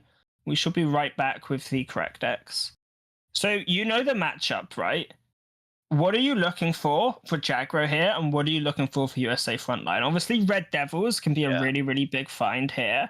And as Definitely well as Red Devils into, 30-second, always good, just to deal with this early 15s cavalry into 35T is pretty good. So that's mostly the stuff you're looking for at turn 1 and 2. And for Jagro, what are you looking for? Yeah, sure, just what you're always looking for, right? The 15th cavalry, 35T, maybe even Signal Regiment. Like that US list is not offering too much health, or not too much healing. So over time, just Signal Regiment can have a big impact there of just how you're constantly shipping down your opponent. So I think that's what you're looking for in both cases there. What do you think? Yeah, I think like you say with Jagro, you're looking for the fairly standard stuff. There are a few cards I think which I'd like to see Jagro sort of getting rid of, namely the Aichi and the AA gun. Now, obviously, if you can actually set these up and start hitting these trades with them, they can become really, really powerful. But I just feel like, well, maybe going first you could keep it, but I feel like generally you need to focus more on taking the front line, and just these are a little bit too slow to help you doing that. So But is there any scenario in this matchup where you would keep a Feint Retreat in your starting hand? Like going second, for example? I'm such a greedy player. I always keep Feint Retreat. It doesn't matter on the matchup. It doesn't matter. Even if you go first. Even if I'm going first, especially if I'm going first, Spooz, I always keep it. Interesting. And you know what? I always regret it. Yeah, you deploy your units, you just eat one Winter Warfare, your board is empty, you stick on turn 3 with a Feint Retreat in hand. Yeah, I can see those scenarios right in front of my eye. So this is exactly the start that Azam was looking for, not finding 35T, but having 2 units in the front line already. But G-Ling with the 35T plus the PRR, so able to clear the front line. But this artillery is also something to not be too happy to look into. Well, Raiding Brigade could be a very, very strong find here. Gonna go for one of the errata draws, finds the Feint Retreat. Now, I think, yeah, it's a little bit sad because of these credits, to be floating 2 credits, but you could have waited with the errata, right? That would have been a better situation. I would have taken out the PRR preferably. And then, however, I don't know, take the Raiding Brigade. You are now in a really, really strong position. You can go for the errata. I don't think you worry about it being pinned too much. But you could also, just go for the trade, go for the raiding, and take the take the front line, sorry. Now, you can sort of rely on these 30 seconds to get your errata off. And front line will find them at some point during the game, so you don't have to worry too much. I'm also curious if we're going to see an on-curve feint. I'd like to see it. I'd like to see this feint being chucked down immediately, because that is just how I think life should be lived. Yeah, also the hand is not looking too good here. Oh no, because he's greeding out, Spooz. He's greeding out. You gotta chuck it as soon as. He's doing the bubbles here, or not the bubbles. Yeah, the bubbles is... Yeah, the hand was not too great, right? Sure, he's having units on board now, but an early feint would have been so great here in just, constantly pushing units to the front line. Now he has to do it next turn, with probably just an Eridu on board. There are some very real concerns dropping it immediately. Such as stuff like we can do it into the front line can be a really, really scary problem to have to deal with. Sure. However, it's just... you find solutions to these problems so much quicker when it's down. And now look, you sort of have to drop it this turn. Yeah, and it's an even more awkward situation now. You just stare into a 4-4 into the front line and just have to pass your turn. And your opponent can, just push more stuff up now, which makes it even harder. And with the Blitzkrieg in hand now, it can be I would like to see double half trick here, to be honest, just to have those You bodies on think? board. Yeah. You know your opponent's going to get desperate measures, though, if I you mean- play the half tracked. I don't know. It's only I having don't 7 think you credit. can. I think, yeah, get these 30. Oh my god. Oh my god. Oh no. I would have been so punished for that one. Oh no. As not fine. So, for reference, there is one order in this deck. The rest of it is units that would allow you to feigned retreat pop off. Instead, you're finding one card for this whole turn instead of 4 or 5. And the Hellcat off the top going for the Blitzkrieg. Oh my lord. Esm not finding what they needed there, and Yiling finding exactly what they needed and finding lethal. Oh my god. The That- battle that of the went- top decks there. That went from 0 to 100 instantly. Like, just instantly.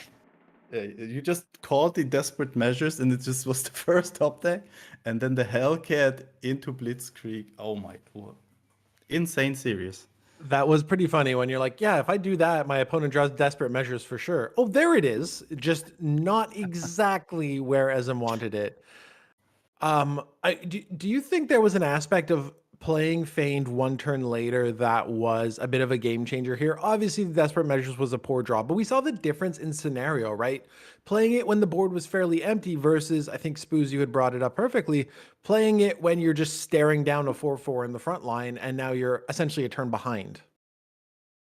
I mean, it's always a thin line between, yeah, just using the value that you still have in hand and holding back the Feint one more turn, just so you can, yeah, you mostly think, oh, next turn, if I do this, I might have a better situation there where I can just play the Feint, still have units on board. But yeah, the exact opposite just turned out, and he found himself even in an even worse spot there.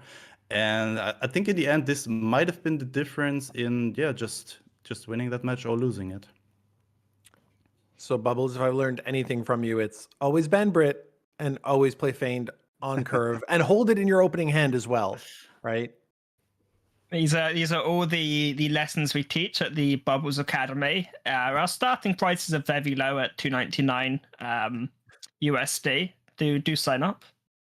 Perfect. I love it. We'll have to get like an ad break next time, be able to slide that in, just a fully put together Bubbles Cards Academy. Speaking of ads, no, we won't make you sit through an ad. We are going to take a quick break as we get our semi-finals sorted out here. We will see you all back in a moment.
Welcome back, everybody. It is time for the semi-finals of the April OCC Clash. I am rejoined by Darkness and Berto for the next matchup. That's it. You take it all in, Berto. You enjoy the spotlight while you have it.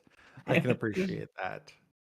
Let's get you up to speed though, because we only showed 2 quarterfinals and 2 others went on kind of in the background. So let's bring the bracket up. Let's see exactly who's continued on here, and who has who we will bid a fond adieu to. So we did see J King defeat Bezio 2-0. J King taking on Head, who had defeated Ziyang 2-1. That should be a solid matchup. Again, we saw Yi Ling defeat Ezem 2-1 in a very tough quarterfinals. Going into the semis, taking on Azzy, who defeated the often favorite No in 5. So before we get into the J King Head matchup, let's pay our respects to our dearly departed players by bringing up their player profiles. And taking a look at, let's start with Ziyang here and take a look at their stats.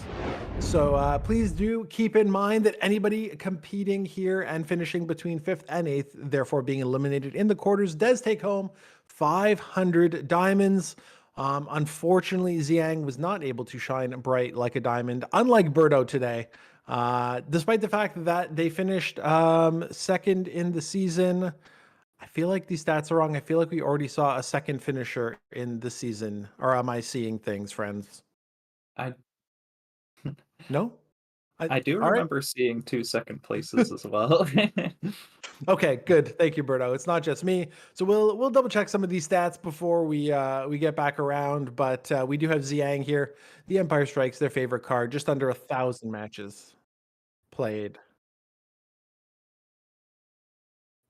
Okay. So I've been corrected. Bezio finished 22nd. Ziyang finished second. So there you have Ziyang's stats. Let's also take a quick peek at Noen to see how they did this fine season. We see Noen there finishing third, 75% win rate, total matches 470, not too shabby. So phenomenal job there. Unfortunately, while diamonds might be forever, Noen's tournament life is not. Still taking home 500 of them though. As we get to our competitor who did win their quarterfinal matchup, will be going on to face J King. We are going to see Head in action in just a few moments, finishing 5th. Another 75% win rate. That seems to be a pretty common ground for most folks who we are seeing in the OCCs, hanging around that 75% win rate. Not everybody can be J King cracking the 80% mark. So we've got J King, we have Head, we have 2 formidable foes here going into the semifinal. Of course, we are still talking a best of 3. We are going to have the winner move on to the grand finals. The loser will go on to compete a little bit later today in the 3rd place matchup. Still a couple dollars to take home there. You're fighting for $100 in that 3rd match. Grand finals, $250 goes to the winner. Why don't we? I mean, we've talked about J King's decks already. Let's go ahead and take a quick peek through what Head is bringing here today to go up against J King. Darkness, can you walk us through what Head's got here lineup-wise? With pleasure. Head is bringing a slightly different lineup from J King, although the first 2 decks may seem familiar. Well, in fact, they are. The first one is the frontline deck, USA combined with German ally. Very aggressive deck, very depending on the front line. You have all of those units to flood the board early on, go into the front line and capitalize on that. The second deck is also very popular among top player like Head and J King. This is Brit Air with Japan ally. A lot of cheap aircrafts in combination with powerful buffs like close air support. Head is even using a second Paracy to take out bigger units as well, and an Ultra to target some orders. And the third deck of Head in Head's lineup is different from J King. I think Head really loves to play this deck because he's the only one bringing this constantly to to the tournaments, especially the first quarter of this year. This is German-Italy control. It's a very versatile control list with a lot of removals, like Sudden Strike. Reich's Research can count as removal as well if you, even as early removal if you choose the first option. Sky Barons is targeting Brit Air. Root Out the Enemy is targeting in general low HP units played in J aggro and US Frontline. And this only leads to play bigger units like the Panther G, like the Jagdbomber, like the U-88.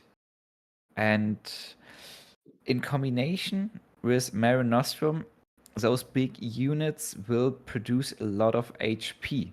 So this entire list is like shutting down the early options of your opponents, slamming big units onto the battlefield and relying on the strengths of those units. And of course, having very potent late game options like the 7th Alpini Regiment, Leopold, and La Decima. This is an fairly strong standard like control deck. I think the first we are seeing today. And Darkness, you've mentioned, or we saw in the first matchup where J King went ahead and instead of banning Brit Air, which is something we've seen relatively often, went ahead and banned the stronger control or more control list. Do you think that's something we might see replicated here in this matchup, where just the speed and type of deck he's running doesn't do also well against control? That is a very good question. I know J King thinks different than me from this German-Italy control list, and he thinks he's very capable of beating this control list with J aggro and frontline. Although these tech choices with a lot of heal, the 4 times Careless Talks and the 7th Alpini Regiment maybe seems too strong. So it's definitely a choice between Brit Air and this control list. But in J King's first matchup, banning the control list worked. So maybe he just goes again for this decision. Berto, anything you want to add to that? Maybe as we go through your thoughts, we can just quickly flash up J King's decks on the screen. We've gone through them in detail now already, but just for anybody who might have missed the first round, we can throw them up there. But Berto, any thoughts on wanting to ban the stronger control list versus that Brit Air piece that we've seen so often?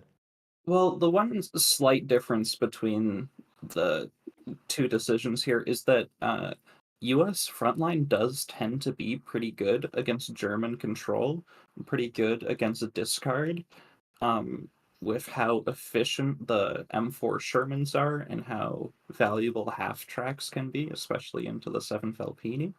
So it could be just enough of a reason to sway his mind and decide to ban that and ban Brit Air this time. But clearly he was also very confident going into Air as well. So it's hard to say. I think it's a pretty close decision. Well, let's see if we do have the bans here, and we can go ahead and find out exactly what decision J King made. I assume since the bans go, here we go. Interesting. Brit Air survives on both sides. Bubbles will not be happy, but J King does ban the control list, and Head decides to go for the frontline deck. Darkness, any thoughts on to why Head would decide to go and ban frontline over the Brit Air list that we typically see banned? That is a very, very good decision. A very good question. Maybe Head saw earlier that J King is targeting the control list and predicted this correctly again here from J King. But I honestly don't know why the frontline list should be stronger against frontline and air compared to. I think it's that J King correctly predicted the bans, but Head did not, because this German-Italy control is clearly very teched into air with the quadruple careless talks. So he's trying to get that matchup into his German-Italy control. But J King recognizes this, knows that his air isn't going to get banned, which would then make sense that his frontline is getting banned, at which point that's the good matchup out of the way for frontline. So it makes perfect sense for J King at that point to ban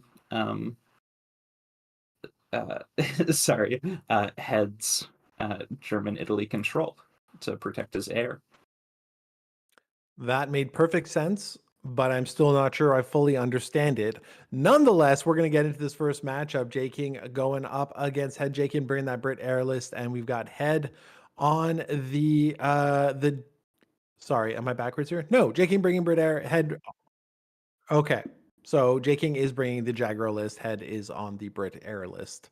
I'm sorry, getting a little confused, a little turned around as we get going here, just sorting out the main stage. So apologies for the two separate views. I will get that sorted in just a moment for you.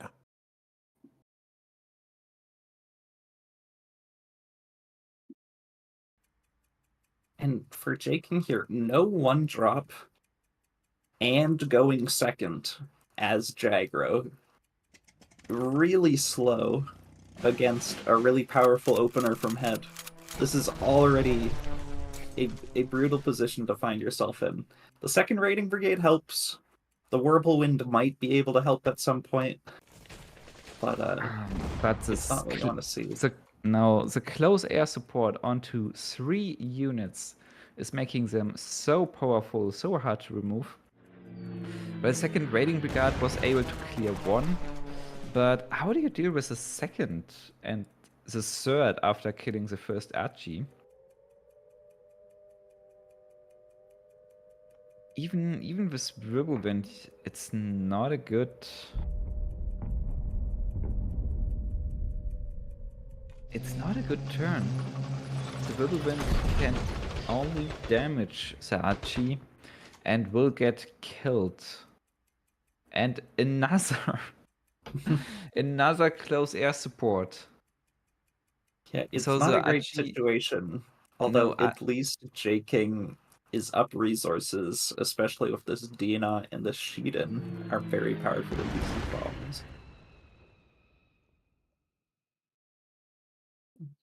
It's very, very tough start for J King here. Head can play the Albacore, pin the Panzerbefehlswagen, and play another close air support onto 3 units, making them even stronger. And I think this is the line he's going to. Yeah, I mean- and J King doesn't run bombing raid, so that's a huge help in making this play and it being less of a risky spot that Head finds himself in going for this sort of overextension. Head Deciding he can choosing- get more value out of the Albacore, probably, in this spot. Yeah, but I don't think he can. He's vulnerable to desperate measures now. The only real threat from J King. And this allows J King to use the second Whirlwind. Getting into the front line. Maybe choosing a different line. With Cavalry, Regiment, and Panzerbefehlswagen. Panzer 35T, I mean. J King might say, okay, well, if I use the Whirlwind trade into the Aichi, surely he doesn't have the third close air support, right? And he would be wrong. Yeah. J King could set up next turn Whirlwind by playing type 94 TK now and get the surprise attack. Or I'm going just for the trading as trade. much. I like it. It plays around the Empire Strikes, Yeah. which does top deck. Trading here makes a lot of sense.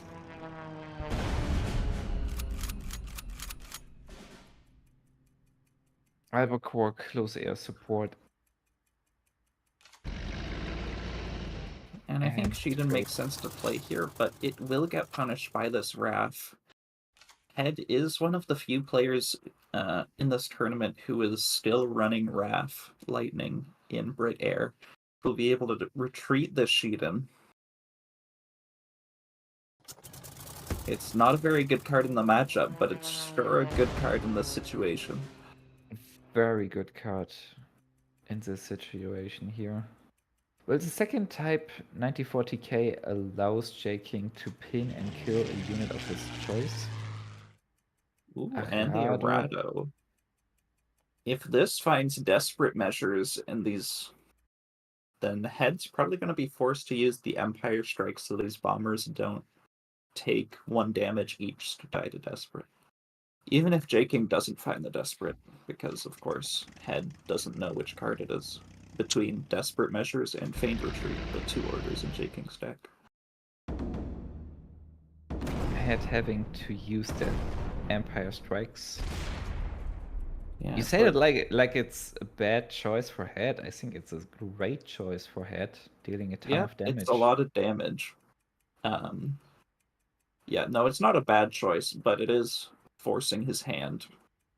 Often you do want to wait for more value of the Empire Strikes in this matchup, but with the additional 6 damage in the air coming through, I think you're able to close out the game fast enough that it's okay that J King's able to refill on the board. Well, the Shiden can be a little bit concerning Yes. looking toward this play. Empire Strikes and attack. Because Shiden is able to use 8 credits to attack, killing 1 bomber. And deciding to draw 2 cards with this convoy rather than getting 4 additional damage to the HQ, 6 even because he chose not to attack with the Albacore.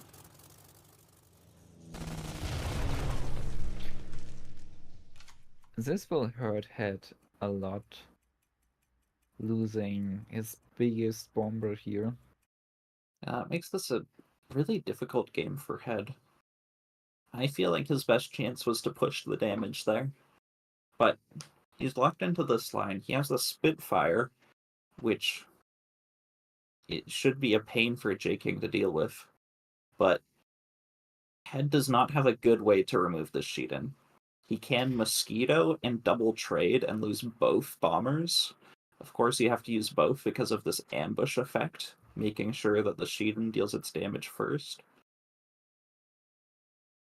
He could Oh, and it deploy looks the like Kitty he's Hawk. going for it. No, only ground units. Yeah, I know, Well, but in terms of not trading. Kitty- Yeah. not trading. Kitty Hawk, Spitfire, and close air support. Well, Shiden got traded away. And that's a hefty cost. And I would have preferred to see the Spitfire from Head. He's not under a lot of pressure. Make J King spend those credits instead. Second Paracy is not a great use here. So I'm expecting now Spitfire, Kitty Hawk, and close air support. Now the Yeah. Spitfire gets the Fury effect. So Interesting. Head plays the Spitfire first, which means he's sort of deciding. He hits the HQ? I'm confused at this point. I get that he's trying to convert into Oh, the racing Sendai. against the HQ, but that seems really awkward here. It just seems think- slightly mistimed to me. yeah, I agree.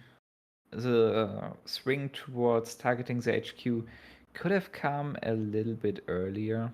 Also, I would have loved J King choosing the Sendai. Yeah, but I suppose he already thought about how the damage works out with his units in the front line on the Type 93. He just needs to hit one. There we go. Yeah. Oh, and that errato, if his board somehow gets cleared, will hit Feigned Retreat. But Head doesn't really have any options here. No. You have a few options of what to trade with, but none of them are good options.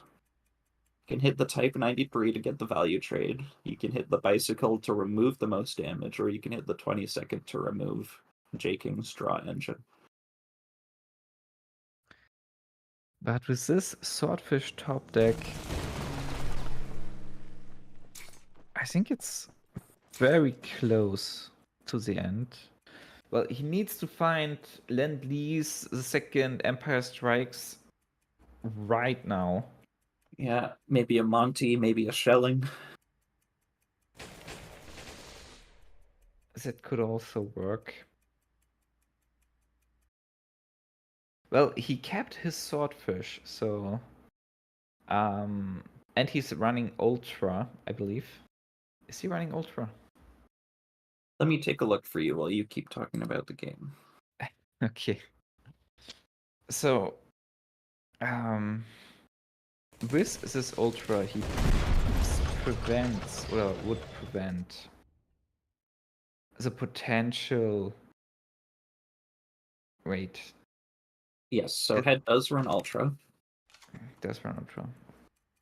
So just in case J-King would have had Feigned Retreat, by holding the Swordfish, he prevented J-King to not go for it. But of course, now he really has to play it. He's down to 4, and he needs to have some options. And J-King missing out on lethal by not moving up the 22nd. I did see him after his turn was over, hovering over moving the 22nd to the front line, so maybe he tried to move it up, didn't drag far enough, and ended his turn. It could have been a misclick, it could have been a regret. It could have been he just kept thinking about it after the turn was over. I'm not sure. Could have been lethal by now, but I don't think it matters, honestly. The first Signal Regiment is doing a ton of work, even if Head basically needs to find Monty.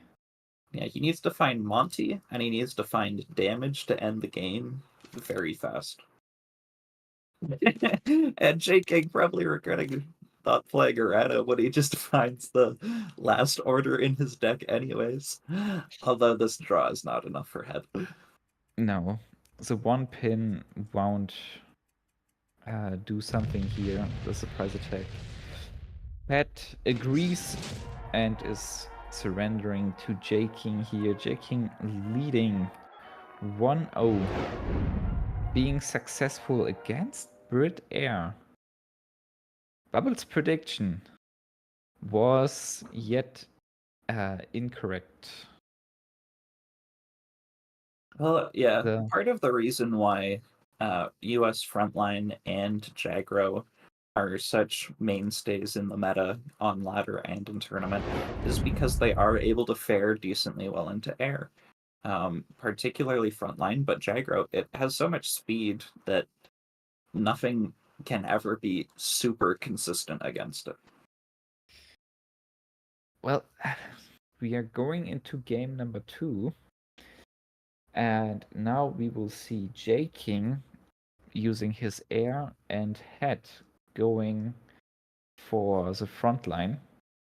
Starting second against air, not exactly what you want to see from Head's side. J-King is having a great start. 2 Swordfish, Archie, and the close air support looking really strong. Head Both also sides has have near perfect starts. Yeah, I was about to say, especially with this Combat Engineers Panzer 35T combo, he's able to force J-King to not get a 3-unit CAS, but he is not opting for that strategy. He would No. rather play around air superiority, it seems. Not that it's really playing around it, it's just slightly better to keep your combat engineers alive, potentially. Yeah, those combat engineers are very critical in some stages of the game. Holding them often pays out. Of course, being able to play them turn 1 and getting the turn 2 effect on the Panzer 35T would have been the best possible outcome. Since J-King is not choosing to play close air support yet, but you can't be sure that they will survive. Yeah. And now you see how valuable combat engineers would have been last turn. Of course, the Panzer 35T would still get traded back, but you have to accept some of these things when playing US Frontline. This is still an issue for J-King to deal with. It is, because it takes a lot of resources to deal with those Red Devils in the front line. Still a very, very good opening from head, having the 2-3 Red Devils in the front line. And he does have the threat of the 99th, which is so potent on this Red Devils. When you have to trade instead of once or twice and having to trade 2 or 3 times, that's an additional 2 credits instead of an additional 1 credit for each attack. Yeah, this is why J-King considers not playing a unit, using close air support on 1 unit to be able to deal the first amount of damage to these Red Devils, because the Red Devils are super dangerous with the threat of the 99th Infantry Regiment. Yeah, and I think J-King with that play on turn 3 might have just saved him the game to not greed out here and to play around 99th. Because it looks playable, whereas if this was going to be a 4-5 this turn, a Red Devils, then it becomes such an issue that you're not trading out, that you're not dealing with for quite a while. Indeed, I agree. Now J-King's able to use 3 credits to kill this Red Devil threat and even deploy another bomber. Yeah, going for the Swordfish instead of the Type 94, probably because he assumes that there's not a Panzer 35T based on the ordering of that combat engineers and Red Devils. But there are 2 Panzer 35Ts, the top deck by head. He's able to drop both of them and kill both bombers, leaving J-King with only 1 Archie in smokescreen left. I think that's too extreme, though, because it plays so hard into the Empire Strikes. I think that would just be too big of a blowout for Head to accept that risk by playing both.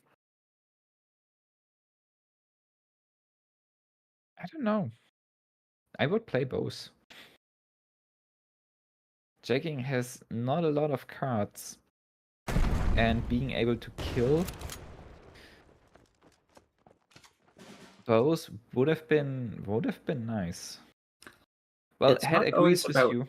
how many cards J-King has in hand, but how many cards he's seen, and if he's yet had an opportunity to play the Empire Strikes that he would have taken when you're evaluating if it's in your opponent's hand.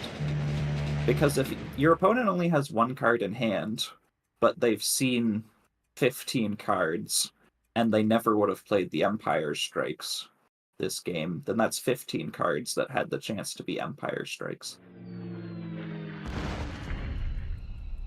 That's one of the difficult things about evaluating the odds true. of what your opponent has. Would you play the Blitzkrieg and Panzer 35T here? It's a tempting offer. It's 16 because this damage. IG is just so hard to deal with that you probably just say, whatever, you have it, you can attack with it, I lose a unit every turn for 2 credits. Fine, but I'm just gonna hit you in the HQ. I don't mind that at all. It's So much damage.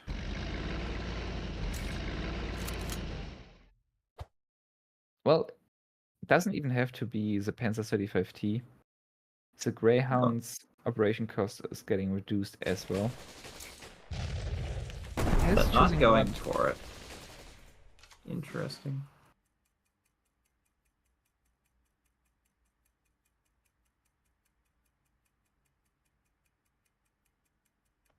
King smells it. The potential danger of Blitzkrieg, or we can do it. Yeah, both cards really devastating. He wouldn't mind hitting strategic bombing, but I don't think Head's going to play that. It seems unlikely. If King is floating 3 credits, Head should be aware of Ultra and won't play an order this turn. Or if the risk anyways. A hard decision from King. Do you spend the 2 credits and reveal out of smoke screen to kill one of these units here? I don't think I would. I would tend to play the Type 94 and Piracy on the Type 94. Surprise attack also makes sense to play around double Blitzkrieg, I suppose. Does opt to trade. Does opt to trade. 3 credits floating, Ultra's activated. Will Head play around Ultra? I would expect so. With this Ultra threat, I would just expect Greyhound and trading all of those units. I mean, it's a nice trade. Value trade. And making King lose those just 3 credits because Ultra got not activated. Yeah, and King needs to find something quick, or he's just gonna die even without the Ultra. Sorry, even without the Blitzkrieg.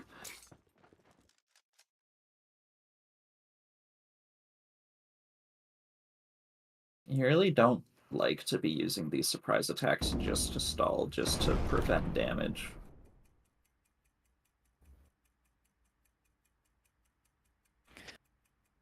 Patrol is a way of activating Ultra. This is lethal, isn't it? You patrol, you Panzer 35T, and you Blitzkrieg.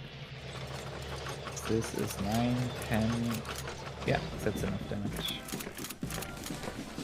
Lethal for Head. Head being able to defeat Brit Air. Yeah, well, he went first. He had a phenomenal opening hand, and it's a pretty good matchup. So I don't. King went first. Oh but yes, he had sorry, a great... my bad. Yeah, he had a King great did have opening. a good hand as well. Yeah. But not as great compared to the Red Devil, to the Combat Engineers, and 2 Panzer 35Ts. Yeah, King kind of needed an air sup in addition, or an Empire Strikes in the mid game to really take advantage of that good starting hand that he found. Yeah, the Red Devils in the front line getting buffed caused a lot of damage and slowed him down. Well, the scary Brit Air is not doing great today, but now we will finally see one Brit Air getting the win because it's a mirror match. And King keeping the second Piracy in hand. I know he likes this card in the matchup because Piracy on a Gladiator, especially in the early game, can be so backbreaking for air to deal with. Yeah, it's the second Piracy is very strong in this mirror matchup. Yeah, pretty bad starting hand from Head though. Albacore really not great in the mirror matchup. There's not a lot of ground units to hit. The Spitfire is a really good card in the matchup, but you're waiting until turn 4 to really add any pressure to the board. I don't think it's about the pressure here. Turn 3 Convoy gives you more options. Head is finding the Rough Lightning. So he has the Spitfire, Rough Lightning, and an Empire Strikes ready.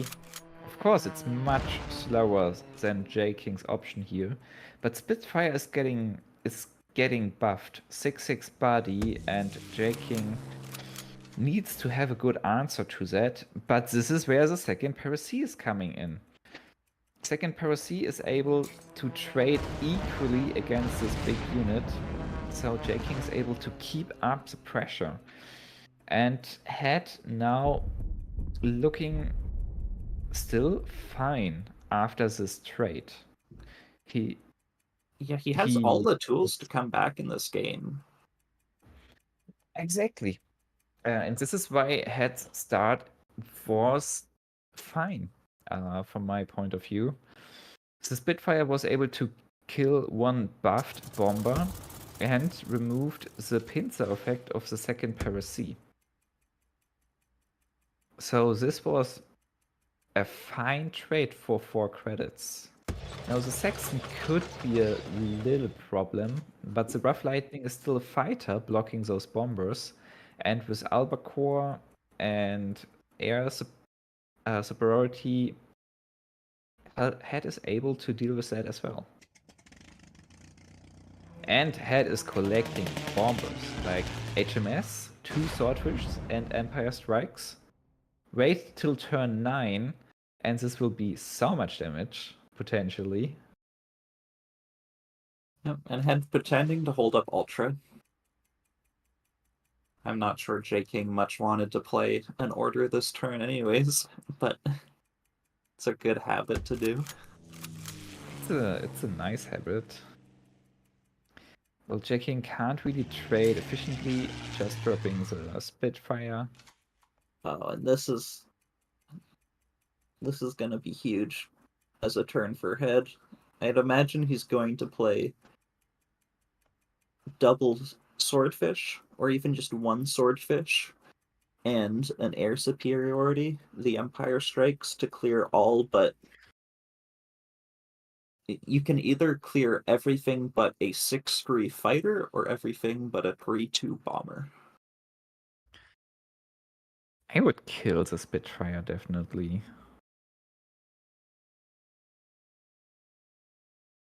I think the fighter is much scarier in this matchup. That's true, although the Empire Strikes is a risk when leaving up bombers, is the only issue. He can drop a second Swordfish and remove everything but one bomber. Of course, But- it's in risk. Yeah, J King And- gets to do the same back. Although unfortunately not being able to clear the RAF just because both of his bombers are both Albacores. If either one of them was a Swordfish, then it would cost 1 less, and he'd be able to play Albacore Swordfish or Albacore Sonia and the Empire Strikes for a full clear. But like this, I mean, J King is still able to clear 3 bombers, what looks great on paper. But Head right now does not have close air supports, no buffs available to really utilize those little bombers. Although this Empire does a ton of work, it doesn't even feel that strong.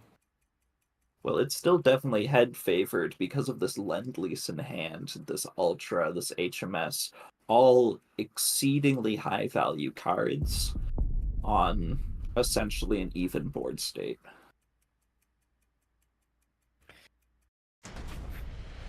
Lend-Lease. Now, finding Wellington, Archie, second Paracy, and another Lend-Lease. Head is definitely favored in terms of cards, but not activating Ultra allows J King to build up a board. Yeah, and not trading out this Albacore is huge for J King, allowing him to double buff and keep both of his units alive. Of course, Head doesn't know that J-King is going to have double close air support. We didn't even know that. The second one was off the top. That's a lot of damage. He does have HMS with second Piracy, which means he can clear all but one unit on the board currently. HMS, second Piracy. Does he has enough credit to pin the last one? Yes, he does. Yeah. So yeah, that's So almost that's- certainly what we'll see. That's something at least. Oh yeah, that's huge for Head. That's a amazing play. Amazing cards to do it with. And that's a surprise attack. Monty Ooh. from J-King. Great draw. What else? Being able... Type the 94, type- that's pretty good. Type It's not 94. draw, it's not convoy, it's not lend-lease, which is the best sort of things you can find. Head is running really low.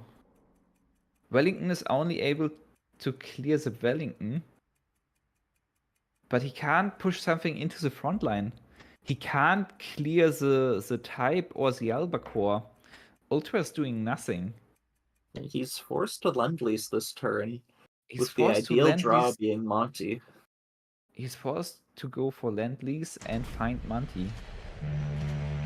Type. Monty! Oh, and This- Monty. Oh, that's the Monty brutal. for Head. Oh my god. Head is able to pin J-King down. Oh, and the Type 94 in combination. That is That is so just too crucial much. for King and Country.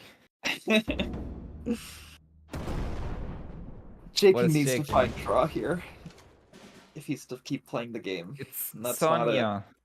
That's not enough. You probably hold it, hope to find something like Lenny's next turn, survive long enough to play the Empire Strikes. I don't know if J-King is able to survive long enough.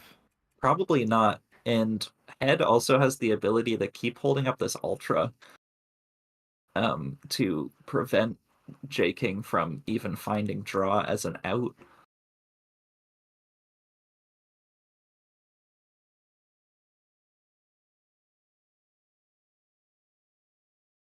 There are multiple options for Head. Yeah, it's... At this point, it's just about trying to minimize J-King's outs, which I think involves holding up the Ultra this turn. Yeah, I agree. I want to see the Ultra here. Close air support onto the Type allows to sneak in 2 extra damage. But this Ultra really seals the deal. Well, not does it matters anyway, because J-King was unable to find a Lend-Lease. Even without Ultra, Sonya and Air Superiority would have been able to kill the Wellington. And would have kept him alive, I think, for one more turn. But without that, this is 8, 11. Yeah, Just enough that's damage lethal. for Head. That's lethal. If Head sees it. I assume. Surely he must. Especially with Cass. Especially with close air support, there's, yeah, more than enough damage. That was rather bad. Well put, J-King. Yeah, Head having the longevity in this game with the draw, and Wrath Lightning, a little more of a mid-game option, good in the matchup. And not to mention the Monty out of Lend-Lease after the Monty swing from J-King. That got intense and exciting at the end. Yeah, that was absolutely huge. Monty was necessary to not die, I believe.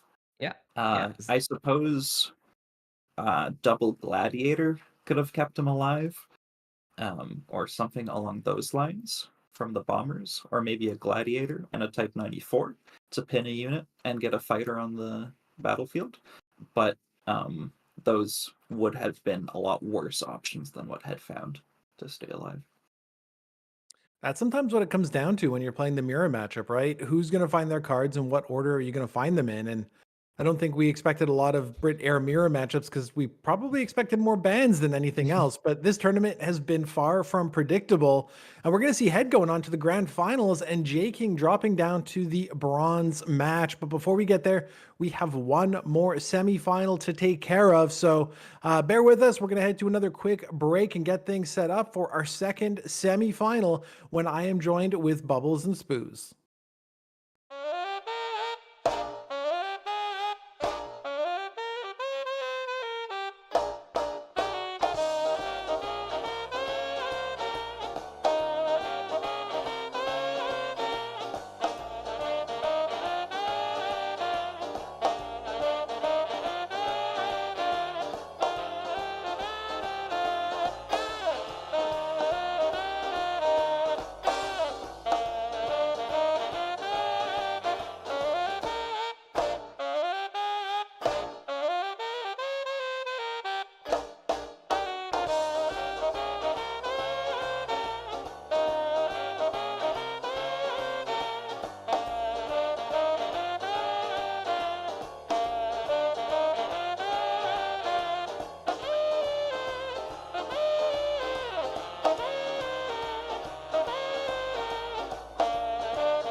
Welcome back, ladies and gentlemen. It is time for our second semifinal, so we can get you all set up for the grand finals, where $500 prize pool will be divvied up, as well as some fancy, pretty cards points that'll get you into the OCC Ultimate. Let's get you up to speed with the bracket so we can find out exactly who we're going to be seeing here compete in the second semifinal. There you see the path. We had just seen Head defeat J King in a heck of a back-to-back matchup. J King dropping to the bronze match, where he will compete for $100 US. But up next, we're going to have Yeeling taking on Ozzy. We saw Yeeling defeat Ezem in the quarterfinals, but we have not seen Ozzy yet. So let's bring up their player profile and dive a bit more into their stats from last season. There you have our 6th place finisher, 71% win rate, 1,300 matches. That is jamming a whole lot of cards. Bubbles, I know you're somewhat in touch with the community. What can you tell us about Ozzy here? I'm not sure why you think that. I've not spoken to anyone in this community for about 8 months now. I've sort of distanced myself. No, jokes aside, yeah, Ozzy is a long-time competitor. We've seen them on leaderboard for a long time. We've seen them in sort of opens and OCCs back in the day, and it's good to see that they're still around and still dominating ladder from what it looks like. Getting 6th place on the season finish, meaning they didn't have to play in the qualifiers. They were able to go straight to the top 8, straight to the main event here. And yeah, favorite card being Stars and Stripes, but most played being Britain. Now, I assume their most played on Britain would be Brit Air, but then their favorite card being Stars and Stripes. I think that says something about Ozzy as a person, where their favorite card is the hard counter to what is presumably their most played deck. I don't know, Bubbles. As he's bringing this Brit Japan control pin thing, as Spooz named it. So who knows what we may see? Maybe it's not Brit Air. Maybe that is not what we're seeing. Maybe it'll be something else. But Spooz, you took us through that one deck of Ozzy's specifically. Why don't you walk us through the rest of their lineup here as we get ready for the second semifinal? Sure. So Ozzy, one of the other players that is bringing Soviet Japan self-damage, taking in 2 scouting parties from Japan side. We've seen one variant earlier of that deck that just had 1 scouting party. I think it was from Bezio. Then we just have 33rd Raccoon, and the rest is just all these self-damage and cards that are benefiting from self-damage cards from the Soviet side. And Perlyakov, a very strong card when you just face stuff like the US-Germany frontline deck that G-Ling is actually bringing. And then, the game plan, just your usual self-damage stuff. Deploy 456, damage yourself, reduce the cost on the 34th Gars, and then just, overwhelm your opponent, whether with Ura or pushing all this stuff into the front line. So this deck can be very, very dominant and very, very strong if you find the correct tools. And I think we're going to find out if it's going to be banned and if it's going to be played, how it performs, and how good it is. Then we just have the usual Brit Air with... no, never mind. It on the first view, if you look at the first cards, you think, Type 94, okay, this has to be Brit Air, but it is actually not.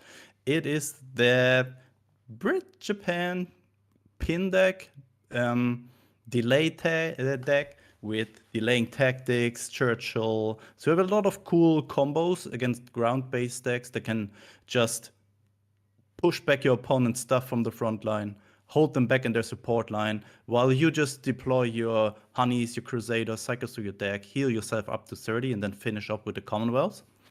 Sure, there are some weaknesses in this deck. If you face a deck like that Soviet, France control deck that has a lot of healing, a lot of control tools on themselves, I think this might struggle a little bit because you don't have big units that can threat the HQ constantly. Sure, it has some bombers, but those have only 1 HP and 2 attack, so they're not that frightening. So you're mostly relying on the Commonwealth as a win condition. So you're kind of trying to avoid decks that play a lot of healing on themselves. And then as the third deck, we have the good old Jagro. Nothing too special here. Shiden, Key 83 as the big fighters in it. Feign Retreat as kind of your win condition. Not really, but it's important to find it almost certainly and almost always. And yeah, nothing too special in that one. So Bubbles, looking at Azzy's lineup here, probably not exactly the most traditional set of decks. Obviously, we see the Jagro list that kind of shows up all over the place. What do you think? Is there something specific you think Azzy's looking to target or focus on or get around with the makeup of their lineup here today? I think this lineup is very good against this USA mid-range deck. You know, the South damage deck is very, very good against it, as well as this pin deck. You can often lock everything into support line and really slow down the game, and then just go over the heads of the opponents with Commonwealth. You also have Churchill, which can just be an absolute sweep against this USA mid-range deck. And then I also think this deck is actually quite suited against other Soviet South damage decks, because you have this pin deck, and this can be very, very good at, again, slowing down these ground-based decks. So other decks this is good against is stuff like Jagro, stuff like the Heinz deck, which has seen some play recently. Anything ground-based and tempo-based, these decks are really, really good against. Where they suffer a bit more is against stuff like Brit Air, because, you know, this naval operation becomes a dead card, and you don't have this opportunity of slowing them down as much, because they can just go straight to your face. They don't have to worry about moving up over time. And it does suffer a little bit more, especially this Brit pin deck, against control decks. They can often heal out of range of your Commonwealth. It can be very difficult to finish them off. So stuff like Soviet France can be very difficult. I do want to say, after hearing you guys give it many different names, we got to think of a good name for this Britain pin deck, and I have a proposal.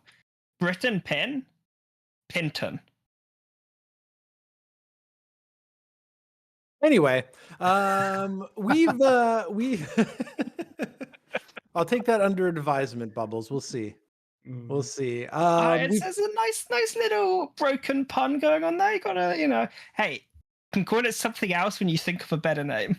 That's a valid point. We'll go with that. We've seen Yeeling's lists once before. Let's just bring them up on the screen real quick here.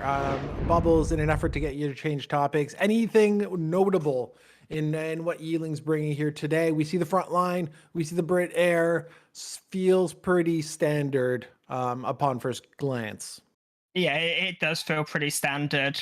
The main thing here is just that this is standard. There is no, the main thing is that there is no main thing. This is what we're used to. This is what we've seen time and time again. We've seen this sort of trifecta of USA frontline, Brit Air, and then +1 deck. And this deck has sort of bounced between Jagro being an aggressive deck and Soviet control being your control deck. It did used to be Italy control Germany Italy control, but this has now been phased out in favor of the Soviet France deck. We do see some people like Head still hanging on to this Germany Italy deck and still able to perform on it, but this sort of trifecta of decks is about as standard as you can get.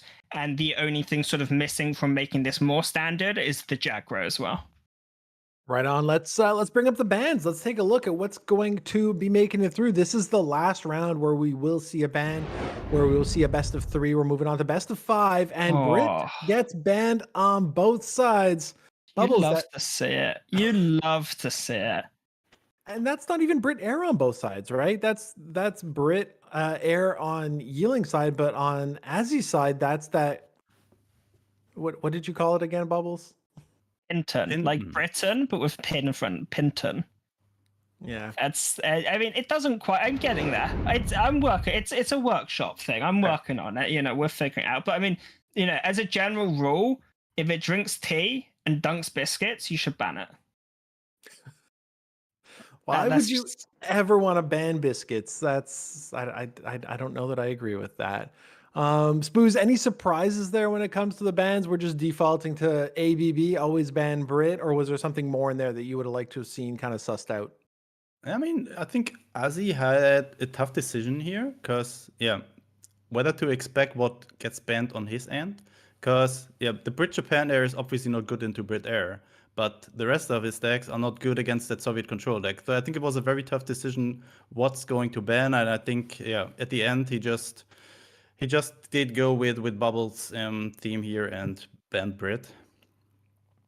I know, Bubbles, you're feeling pretty good about it. It seems to be the default choice here, but are you in agreement with the choices that were made? Yeah, I think very much so. with this, so from Ozzy's perspective, there's a little bit of a difficult situation where you say this Brit Air list and this Soviet control list are both good against my Brit list. But if you go under the assumption that your Brit list is going to be banned, then going to ban the Brit Air list is a far more sensible decision than banning the Soviet control list. So I think if you're assuming your opponent is going to ban Brits, you respond with banning Brits. Sound thought process there, Bubbles. As we get into the first matchup, here we go, our second semi-final. We got Jagro up against Frontline. And not keeping the beef wagon, but instead refinding the beef wagon for Ozzy here and Yeeling, figuring out just how they want to mulligan this. It's a very important mulligan when playing against Jagro. It can sort of make or break the whole game. We do see the Whirlwind and we do see the 32nd, which are some great tools for trading, as well as the 5th Rangers to top it off. Yeah, what would be an argument to not keep the Befehlswagen there? To find, I don't know, desperate measures or... I'm not Find the sure. treat? You have so many one drops that I feel like you can keep it because you can consistently find it. You have these 3rd Yokosukas, you have the bicycles, you have the 15th Cav. I just think generally you can afford to keep it due to the amount of one drops in your deck. What an explosive start here. Look at this, turn 3 and 4 units already on the board. Plus this 22nd that delivers constant drawing now. These Akitas as well. These Akitas are really difficult to trade into with your front line. This destruction effect is very relevant in this matchup and finds the desperate measures. Healing down to 12 already and in a really, really difficult scenario. I think, yeah, you go for the Whirlwind trade because this allows you to develop a 32nd as well. But even with this development, you're on your back foot so heavily. And, you know, the key name of this deck, Frontline, is not being able to do exactly what it wants to do. Goes for the Akita. Akita kills the Whirlwind. Yeah, I'm not sure what is the better hit there, the HQ or the Whirlwind, because you're already down to 10 if it hits your HQ. On the other hand, you can trade off another unit with that Whirlwind. But look at this, he just removed 1 and 2 more are pushing up. Oh, Facing another 3 units. there's just too many of them. This is the ultimate Banzai here. And Yeeling really needs... I don't know, what can you find here? Maybe we can do it with some units on board. Might better buy you enough time, but the Akita hitting face... down to 8, second 20 seconds. So the draw is never going to stop here for Ozzy. I think Ozzy just found all of his 1-drops in the first 6 turns here. And look at this, 22nd to the front line says, I am ending the game right here, right now. You need to deal with this or you are done. Yeah, I think there's not much that Yeeling can do about this one. And that's game, Airborne. right? Yeah, that's totally game. A turn 7 rush measures. down here from Ozzy. The Emperor certainly does approve. That, at the B, one of the quickest games I've seen in an OCC for a long time. I mean, not the fastest one, but one of the fastest for sure. And definitely one of the fastest today. Wow, turn 7, very impressive. Very good starting hand and very good draws there with the 22nd being down on turn 2 with 2 units in the front line. That's really, really tough to deal with any deck that can face that. I think there's nothing that can stop this so early on. I mean, when you have the starting hand on Jagro against USA frontline, when you're able to take the front line turn 1 and spawn in a beef wagon, it can be really, really difficult for USA frontline to fight back against it. And what it sort of relies on is you having slow follow-up. But Ozzy's follow-up was just there. There was just so much of it. So that gives them the 1-0 lead so far. But now task might be a little bit harder against that Soviet list there. We see 2 bloody sickles and a 34th for Ozzy here. Yeeling having to work out how they want to mulligan this. Yeah, Pedliakov not that strong in that matchup. No. Does find a brings irregulars as well as some removal pieces. However, if you drop units in the early game, it does give Azzy targets for these bloody sickles, which can be a little bit of a double-edged sword. You know, if you don't drop anything till turn 4, turn 5, it does mean that there's just nothing for Azzy to use as tempo targets for these sickles. Yeah, the good thing with the sickles is he can just use it on his own 456 without them risking to die. But this, what is that? Dawn Operation? No, it's not Dawn Operation. What is that thing called? Red Dawn. Red Dawn. I know it was something with Dawn. Yeah, this is like a dead card if you don't play anything. So we've seen matchups. I think it was J-King who did not play something for 4 or 5 turns into self-damage, and it kind of worked out. But Yiling developing the Brian's Irregulars here. Defend in depth, though, coming out quite powerful. Just strong enough. 5 cards in hand, 5 damage.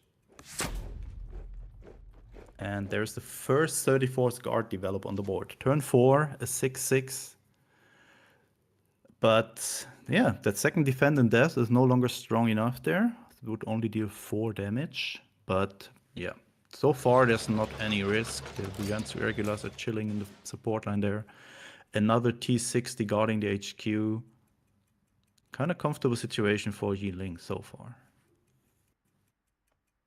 I'd like to see a lead with the Zhukov just to show, draw first. Even if you're not playing it this go, it's just a good practice to show. Always make sure, if you can afford to draw beforehand. And now... 3rd defend in death. There's so many...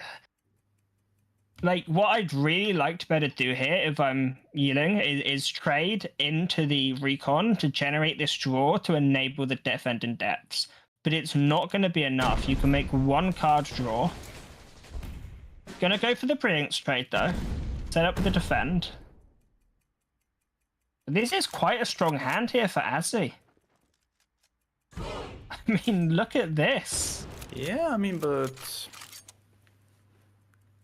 Sure, it looks strong. 1 more 34s, but once this Red Dawn is gone, there's only KV1 and counter-offensive left in hand. And Yiling has an almost full hand here. Liberation could just heal him back for 7 right now, but I think it's not the correct spot to do it now. I mean, really, you need a scouting party at this point because you don't have 5-year plan in the deck. There's not really a luxury the Japan ally variant of self-damage can play. You could also just try and hope to find a Ura and just end the game off Ura right there and then. Yiling 1 credit short of just using or utilizing the T34 to get rid of that 3/5.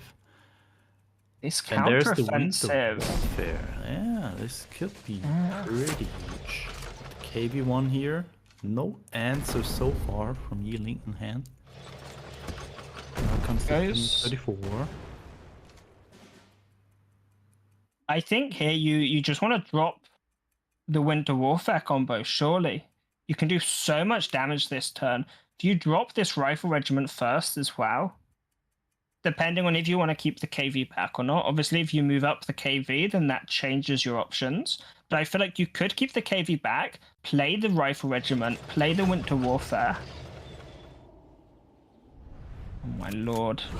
Look at this KV. 11-9. Oh my lord. Wait, that's lethal. Wait, I didn't what? even see it. Oh, I because didn't even Yiling see it. drew a card. Yeah. I didn't even see it. That was... What was that series? Azzy, just... We had a Sorry, longer break than this match here. that's... Yeah, I guess easy mode for me and you, Spooz. That was really dominant fashion win. Holy moly. I don't even know what to say. I don't know if we got into that matchup expecting it to go exactly that way either. I mean, it's a good thing you didn't go up to go and get water or anything, Christo. We would have had to come back to an empty chair. That was ridiculously fast.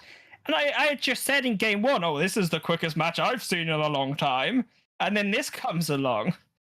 I will say, I feel like we've definitely had moments in the OCC where some matches have gone fairly quick, but it's been a little while that we've kind of moved away from that super aggro, draw your removal or lose the game type of scenario. So we haven't seen that in a minute, but there you have it. We have our final set. We have our third place match set. Ozzy getting paid by the hour apparently, or no, the other way around.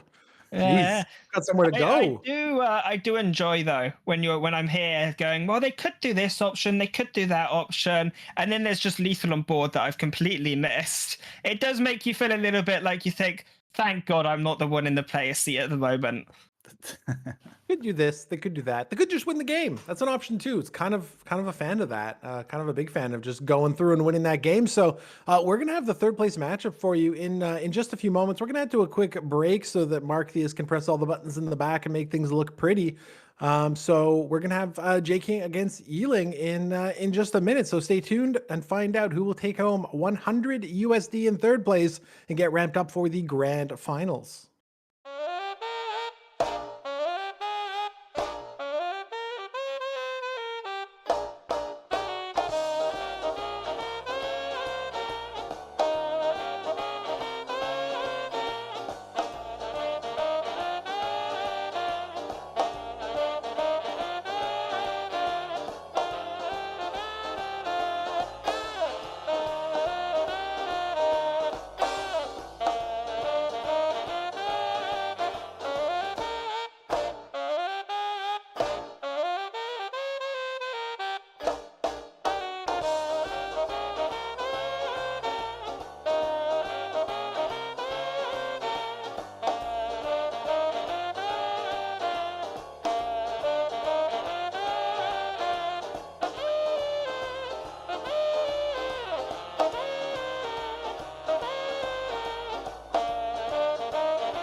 It is time for our bronze match here. The winner taking home $100. Fourth place, no money, only diamonds, 750 diamonds.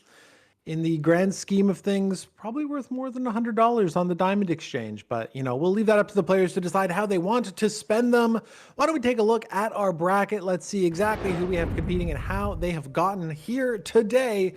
We do see our defending world champion J King in the bronze match after defeating Bezio 2-0 in a fairly convincing fashion, losing to head 2-1. So we're going to see J King taking on Yeeling, who after defeating Ezim in a hard-fought quarterfinal was absolutely bulldozed by Ozzy here, and will be relegated to the bronze match. There are no more bans. This is a straight-up best of 5, where you've got to win with every single one of your decks that you brought along. We have taken a look at the decks at this point. We've kind of dove into them. We've seen them end to end, so I don't know that we need to do that again. But let's just bring up quickly the matchup screen here. Let's see exactly what nations these folks are bringing. We saw J King with the fairly standard type of lineup, right? The lists he's comfortable with, that front line, that Jagro, that Brit Air. On Yeeling's side, very similar, though the Soviet deck obviously playing a little bit more of the control side of things.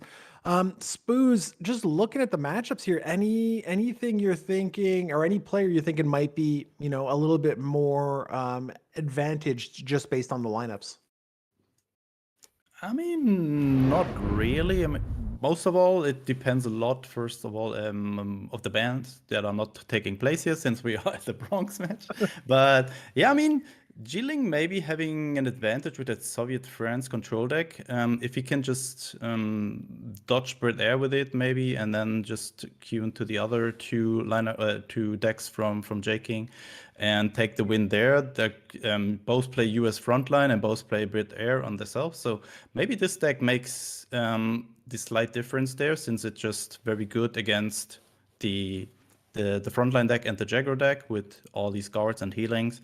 So maybe deck-wise, G-Ling with the advantage here, but I think just experience-wise and just strength-wise, J-King with the advantage. So I think it will be really a tense third place match here that we're going to see.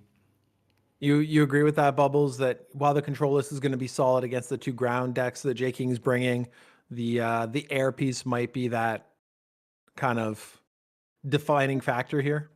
Yeah, I mean, I think I pretty much agree with Spooz's assessment of it. I kind of put it better myself. The Soviet list is an interesting thing to throw into the equation, but J King does have experience on his side, which can go a long way, especially in these long series. Best of 5 is actually quite a few games when you're this focused and this sort of energized into winning the match, especially when there's a little bit of money on the line. It does sort of pump you up a little bit more. So I think J King does have the advantage in that regard.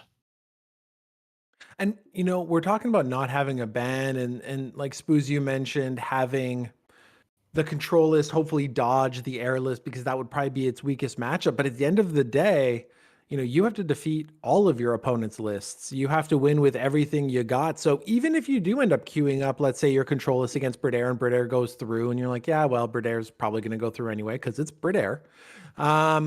You still probably feel okay that those two other lists have to get by trying to, squeeze through your own Brit Air, which is solid against those ground decks, through the control list, which is also solid against ground lists. And then you've essentially got a mirror worst case for your third matchup where you're dealing with frontline. So if you're Yeeling, you've got to be feeling pretty okay about having that extra tool that's going to be pretty decent against two of the 3 of J King's lists.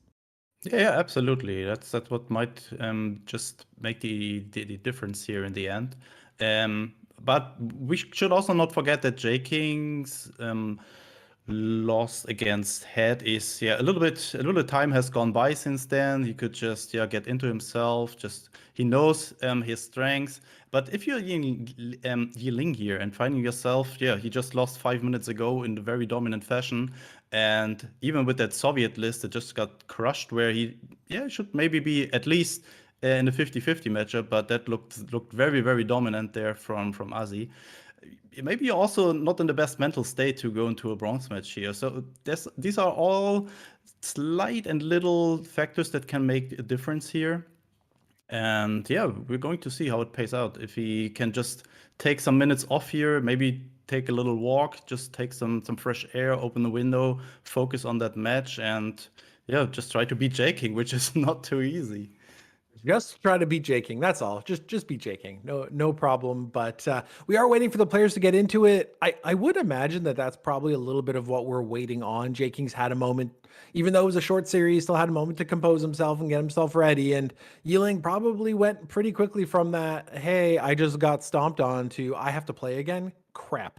Bubbles, you did mention, this best of 5 is going to be a long series. It will require focus. It will require players really being honed in. Do you think there is an advantage of J King just having that extra second to shake it off and, kind of get back into things? Or at this point, these players are so dialed in that it's really not that big a difference? I personally think it's definitely an advantage. I think when you have the time to sit back and relax, it just frees up your mind to allow you to focus on what's at hand rather than thinking about what's happened in the past. Because the reality of it is, it doesn't matter what's happened previously. All that matters is the now and the present and what's going on in that game. And you can be one of the most, hardcore, zoned in players. You're still only human. And you are, whether you realize it or not, and whether you admit it or not, you will still be caught up in that loss that has just happened to you, especially when it's such a sort of quick and decisive game. And, you can say all sorts of things to comfort yourself, and you absolutely should do. But at the end of the day, you're still giving it more thoughts than you need to or than you should. And no matter how disciplined you are, it's really difficult to shake that off. And you mentioned, you're only human, though I've seen J King's win rate above 80%. So I do have to question that every now and again. But we'll assume he is. You're only human, or something that's designed to look and act like a human. Fair enough. AI is getting real good these days. Spooz, I did want to take it back a little bit to the semifinals, because you did mention, Yiling's matchup where you're like, yeah, this is probably 50-50, and then just gets run over. We talked a bit about the matchups as well, where, the control list is good against Jagger, the control list is good against Frontline. But those two lists also have the ability to pop off really quickly, right? We saw like Blitzkrieg come out. We saw drawing like all your 1-drops essentially in the first 2 turns, and all of a sudden the board is covered. Is that an aspect to it as well? Your control list is great, assuming you draw answers in the first couple of turns. Otherwise, you can just be on the back foot with a handful of cards you can't play. I mean, that is also the nice thing about cards. Like, it's not like you go into a matchup and you're going to win 90% or 100% of the time. I think in the best, you can always play hard counters that have an 80 to 20% win rate against a several deck, but then it's just not good overall against other matchups. So when we are talking about decks are good against several other decks, then it's maybe 60-40. It all depends. If an aggro deck is having a very strong start, you can play any deck you want. It's very, very hard to win against that with a very good start. But yeah, as we just saw, even if you play the best control list in the game, probably at the moment, you can just get run over by a not too aggressive list. That Soviet control, not Soviet control, Soviet self-damage deck that we just saw is not the fastest deck in the game. And Ozzy did not have the best starting hand at this moment. But if you just find the correct pieces and your opponent is not finding them on their end, he had some guards, but did not have any follow-up guards, and all the things come together, it can be it can look very, very dominating, but actually the matchup overall is not that, not that dominant on one end, but it really looked like that in the other way around. So yeah, let's dive into the match here, I guess, and find out how it works out this time.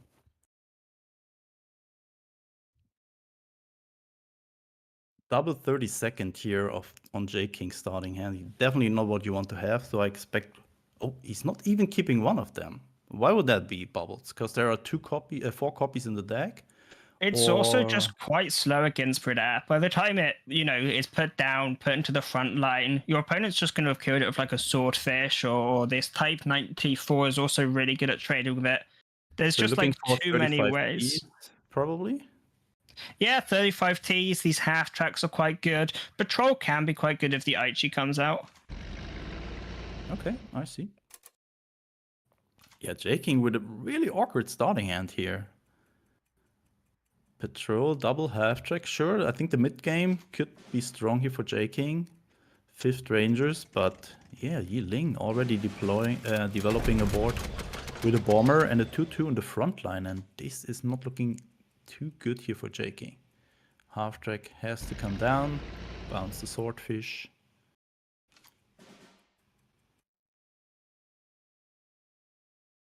So, Aichi on Yi Ling's, he's just deploying 2 more bombers. 594 additionally still in the front line. Do you assume there's an Empire Strikes here if you're J King? And if so, what can you even do about it? Yeah, I mean, at some point you have to develop a board here, right? And if the opponent is having the Empire Strikes, then it is what it is.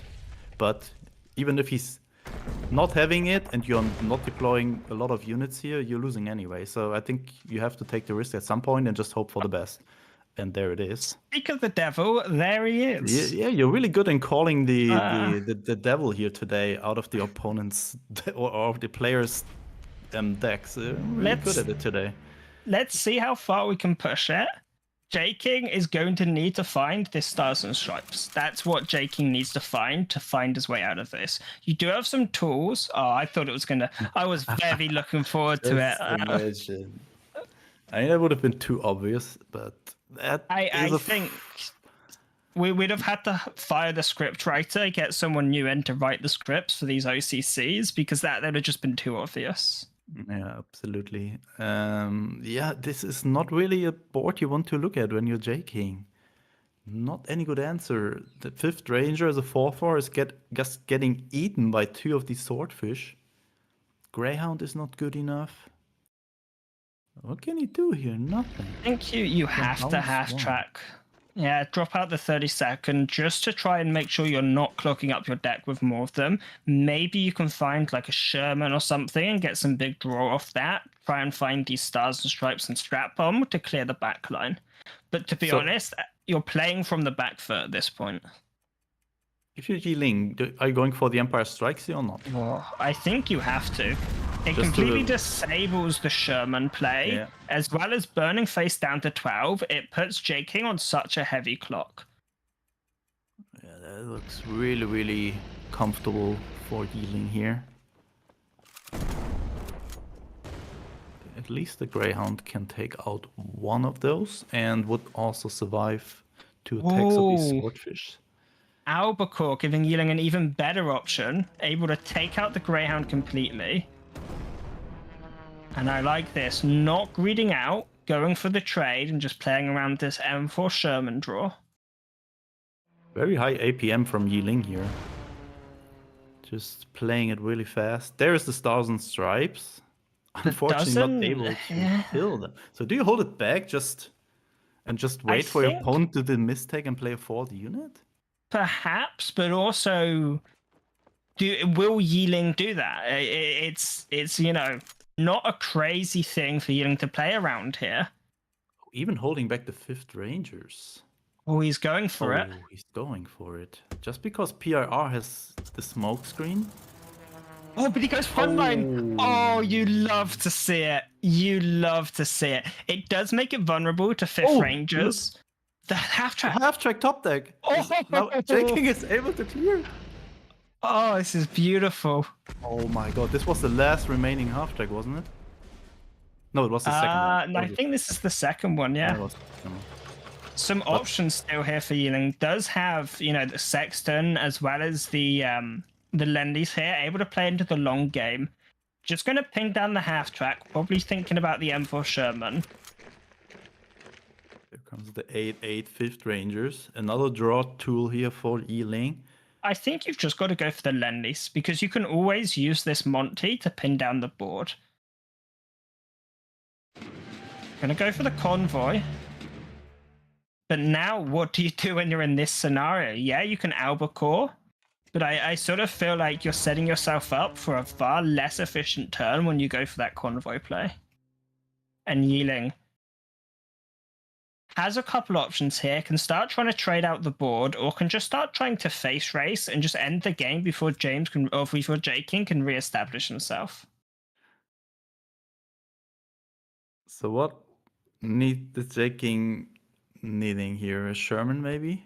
I think a Sherman would be great help. I also think stuff like a strat bomb could be huge. And I do think more blitz tanks like Whirlwind aren't terrible to find. You know, you can blitz up to 35T and the Whirlwind, and it just means Yeeling has to keep dealing with your board, and it does buy you some time.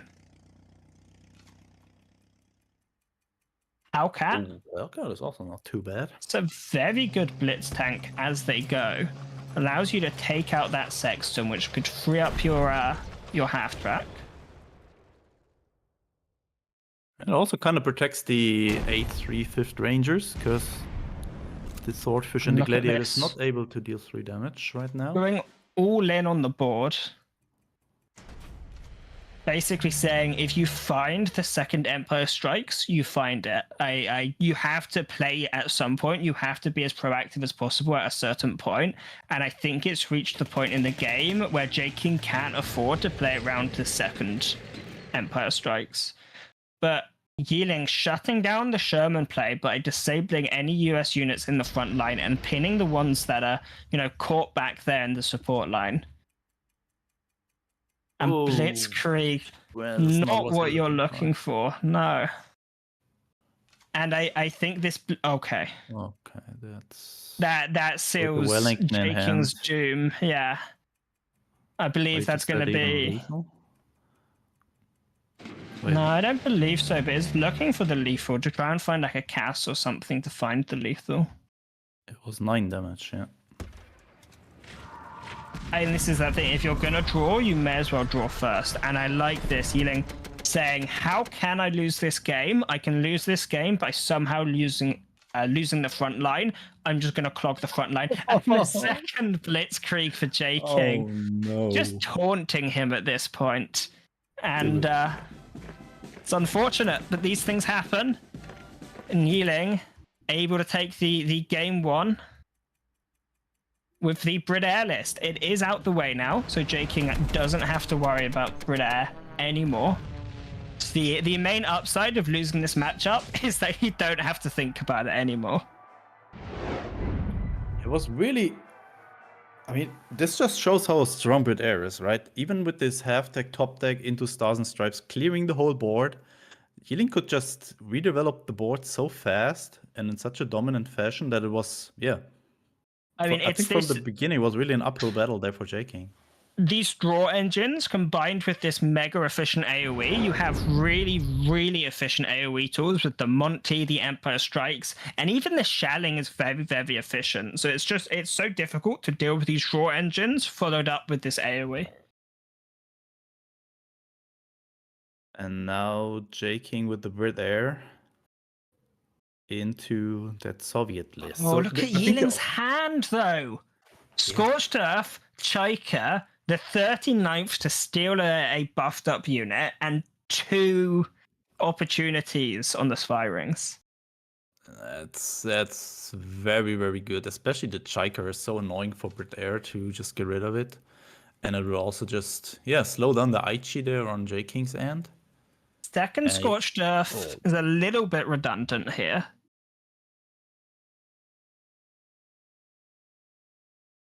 However, J-King does have Convoy in hand, so may just better outvalue with these draw engines. Just keep drawing. I like this, keeping back the Type 94 little tank there, just so that you can buff it if you ever need to with this close air support. Yeah, and since it has 0 operation cost, it can still, you can deal 1 damage this turn or just 2 next turn. So in the end, it's just the same damage, but you just have a 2/2 tank on board. Getting rid of the Chiker, another Chiker on top. Oh no! Can't complain about these draws. This is like the perfect anti-Brit air hand. Yeah, Finally especially finding the if Jaking goes gladiator. white now, right? He's just eating a scorched earth, and then Yeah. he's in big trouble. Can chuck down the scorched earth and then can steal the gladiator to get another fighter down. Because I imagine we'll see J King figuring out, yeah, I can deal with this Chica, and then I'm in a strong position. But yeah, scorched earth into taking the gladiator next turn. You have options as well. You can go for the heroes of the Soviet Union. You can also go for the spy ring, so you don't have to worry about wasting credits. That's not too bad. Can give you a HQ smoke screen and just give you an extra credit slot, which just helps you to slam down these big guards or just 39s, for example, although he would be at 5 credits next turn anyways. How good is first rifles here? I think it's better than the KV. The KV's the second option just because of trying to shut down this draw. But I think if you put down a first rifles and you have a fighter as well, you've stolen this gladiator, you become very, very strong defensively. You can't get done by fighters because of the first rifles, but you also can't get attacked by bombers because of the gladiator that you've stolen.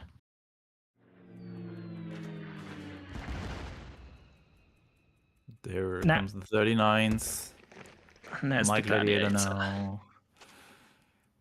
And now this IG is kind of useless. Cannot attack phase any longer. Cannot get rid of the gladiator. It does count as a body towards Empire Strikes, which is something you can't take away from it. However, look at this chunky Spitfire. I want a Reamer as well. But this is the situation where you could drop the first rifles, and you're just protected on all fronts. As confident as just to even take out the Aichi. And now J King needs to find a way to deal with that 5-5 in the front line. He has options with double close air support. That would bring the IG to 5 attack. And I expect this Spitfire to just attack the first rifle stand. Any other options here? No way to pin You any. could just draw out. You could just say, you know what? I don't like what I have here. I'm just going to start convoying and try and find some bombers to set up with later Empire Strikes.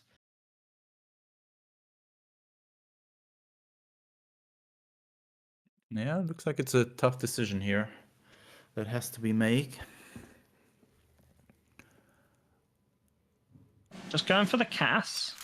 It does allow you to do some very nice trading. Just these Winter Warfares, I feel like are really going to come back to bite J King in the ass. Like, double Winter Warfare, I think will just clear board here, right? Oh no, goes for the... Okay, I was expecting the trade into the Gladiator.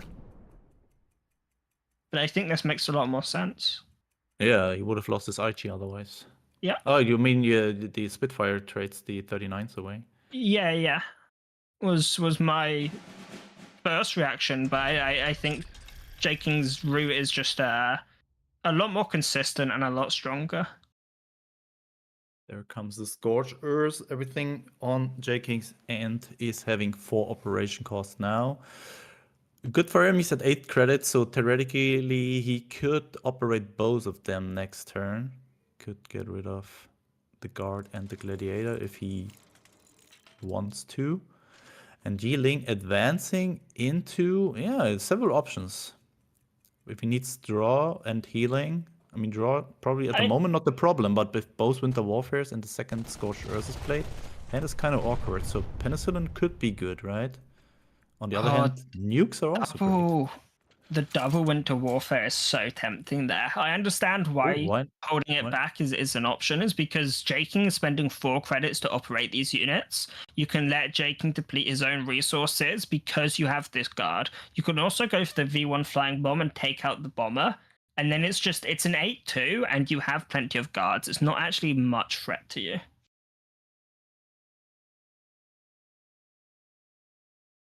But, that's... Oh... Just rushing towards, I assume, towards nukes. little bit risky, but also with this Scorched Earth down, it is very, very expensive for Jaking to operate. Ultra. Do you float the Ultra, or do you pretend to float Ultra and let Winter Warfares come out? I think you don't hold the Ultra. I think you... Yeah, I agree with this play. I don't think you put the Ultra up this turn, because there's just so many options for Yeeling to play around it. And once the Ultra's gone, you're so weak to this Manhattan project. Oh, look at this ISU. Killing 8-3 and a 5-2. Leaving J King with not too much on board. That air superiority could be good to get rid of that ISU. I mean, you can convoy, look for some more tools, and then you can go for Empire Strikes, and then, like you say, this air superiority as well.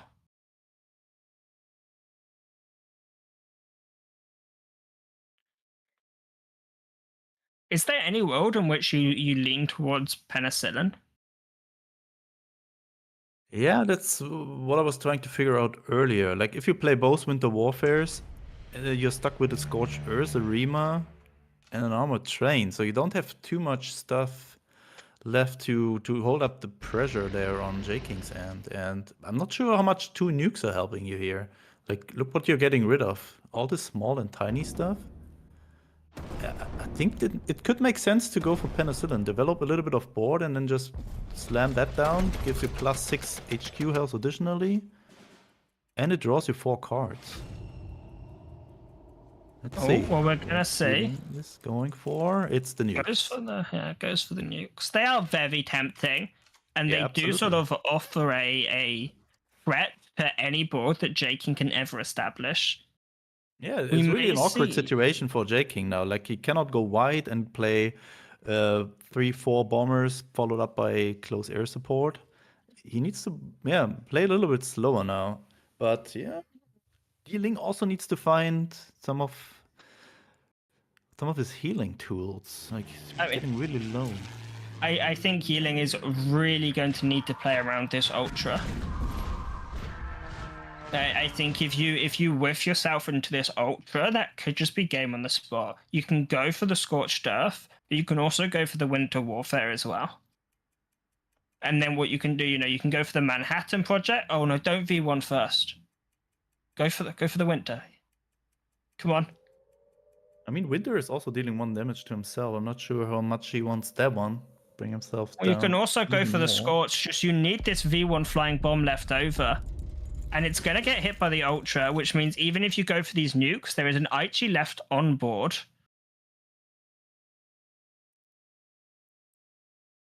Yeeling, possibly regretting not playing the Scorched Earth first now. Just going to go for the Manhattan project into passing the turn. Oh, and that's lethal, game. right? Yeah, there you go. That The naval supply Albacore. run. Yeah, chuck down the Albacore, go for the Cass and Naval. And Yeeling getting punished for not playing around the Ultra there.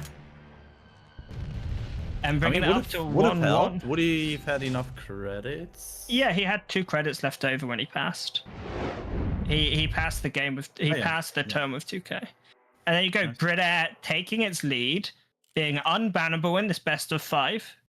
And now we just have this USA frontline list from each player, and then this Jaguar list from J King, as well as the Soviet control list that we just saw from Yeeling. Yeah, and even with Yeeling having a decent starting at with double Chiker, unfortunately not finding any defensive depth, but that just shows how strong Brit Air is in dealing with all these control tools.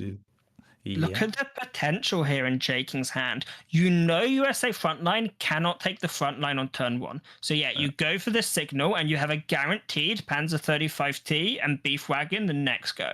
Because there's nothing in the frontline tool set which gives you the frontline on turn 1. And then even followed up by Type 93. That's so much potential damage there. Just rolling towards Yeeling. Panzer 3H might actually be one of the best cards for J King to find here, because it not only gives him a sort of mid-game body, but it also helps him find the sort of finishers he needs, be it Feigned Retreat, Desperate Measures, or Shiden, something like this, just to close out the game. Sentry not really what he needs in that situation. No, it is a little bit slow here. Dive bombing. 30 seconds takes out the Befehlswagen. And now There's the- Panther 3H needs some good options here. Yiling is down to 12 already, and there's a raiding brigade as well. Like, even with this sort of clearing that Yiling's able to do, and Yiling most likely being able to establish some board presence here, you're down to 12 on turn 4 against Jaguar. This is a very, very quick start here for J-King. And finds the Desperate Measures. Now, this gives you two benefits. Obviously, this gives you Desperate Measures, one of the strongest cards in the game. But this also means if you ever find a Rado, it is a guaranteed hit on Feigned Retreat. And look at this Another turn. Befehlswagen. Raiding Do brigade. you just drop the Desperate Measures here, and then you can push the front line with the Panzer H? You can also use the raiding brigade. Hold back the desperate measures. Here comes the Befehlswagen. No. The Red Devil's not really helping against two HP units there. But it has to be 5th Rangers. But yeah, the Signal Regiment, like this US deck has nothing against that one. Sure, you can bounce it with a half track, but not really any good tool to kill it. Look at this Desperate Measures lurking in J-King's hand. And Jiling going wide against it. And the Rado as well. You can't set the Rado up this turn, but this does mean you are able to find the Feigned Retreat if you ever fall back. Down to 5. With every unit that is killing from J-King here, the HQ health is getting reduced and reduced and reduced. I mean, 101st into strat bombing would kill it, but then you just die to the rest on board. And that's just 2 turns away. These starts from Jaguar today have been very, very potent. And Yeah, yes, you're able to take the front line, but J-King able to do Sendai plus 35T, put Jiling down to 1 and say, trade with me. Do it. Do it. Kill trade yourself. with me. Someone is going to clip that out of context, Spooz. So, yeah, that was it. Very, very good start there for J-King. Not just Signal Regiment, followed up by 35T into Befehlswagen. That's really hard to deal with. And Jiling just thinking here for a moment, taking it all in. And there you go. I like your style.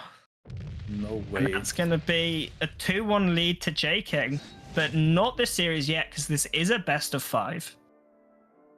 Still an opportunity here for Jiling to fight for this 3rd place spot. Knows the matchup, knows it's going to be USA frontline. So is what do able you to pick take... there?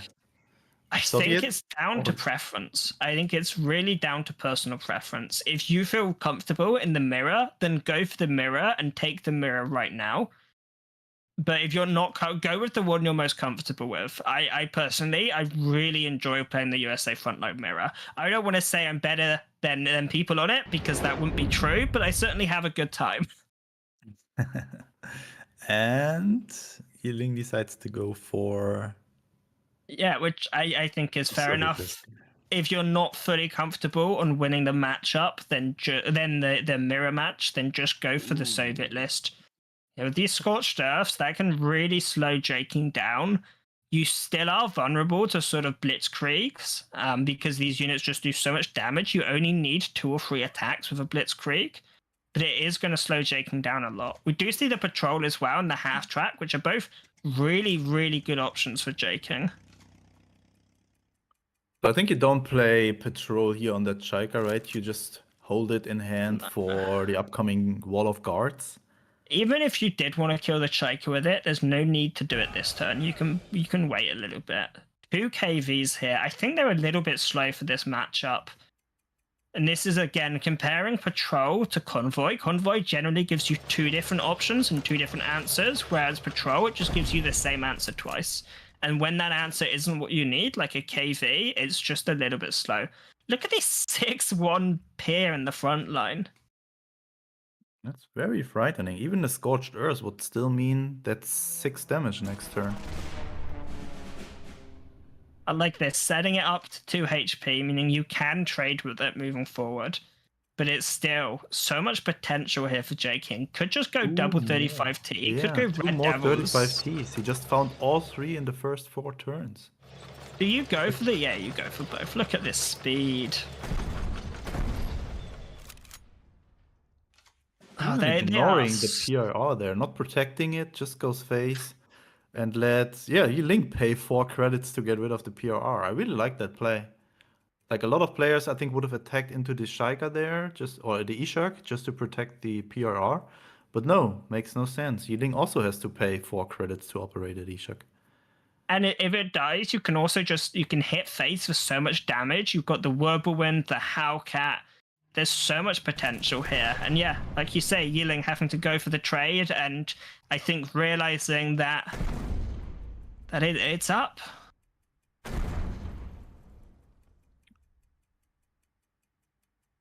More Blitz units pushing to the front line there. And the problem with the Yi Ling's deck, a lot of these guards are just infantry units.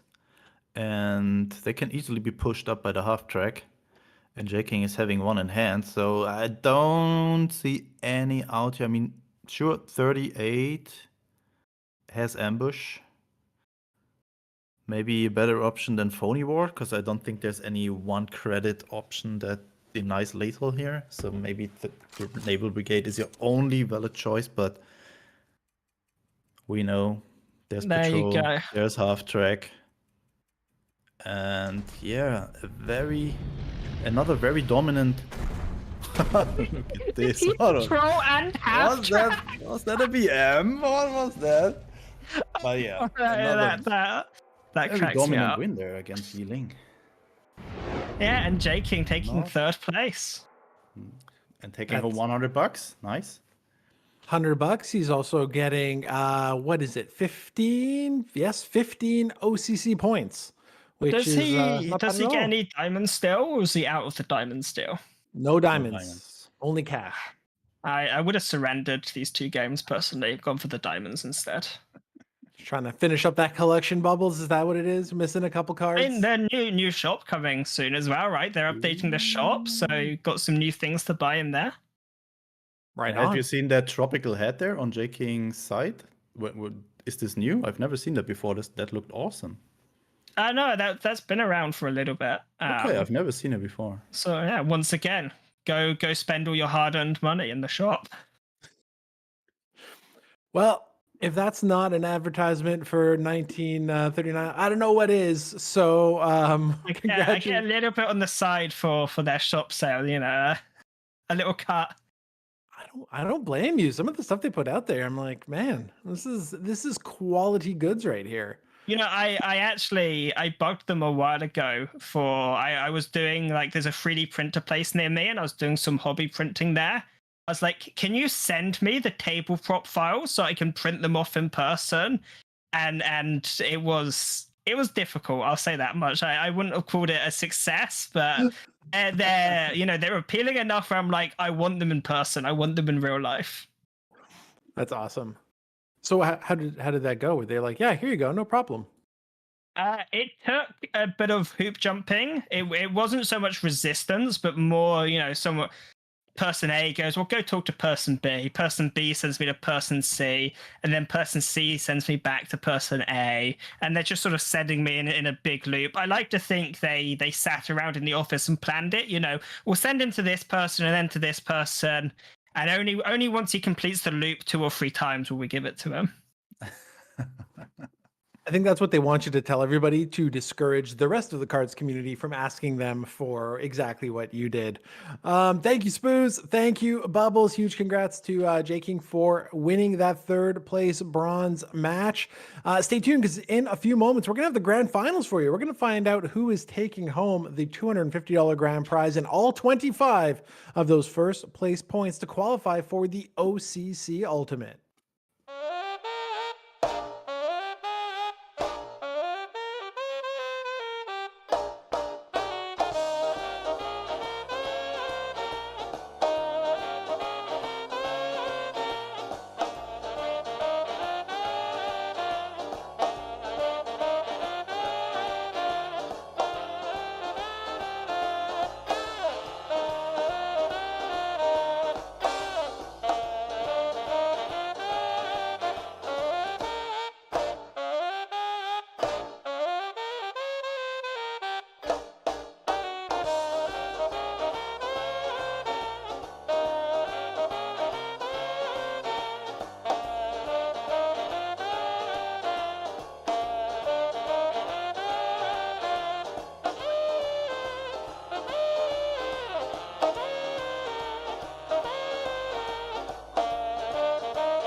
It is time for the grand finals. Berto, Darkness, we've got one more match for you today.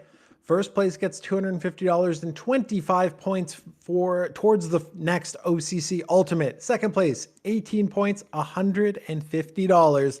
Lots on the line here. Let's take a look at the bracket and show you exactly who we have competing here. In the grand finals, we did just see the bronze match, J King defeating Yeeling. That netted him $100 and 15 OCC points. We see Head having defeated J King in the semifinals 2-1 and defeating Z Yang off broadcast 2-1 in the quarterfinals as well.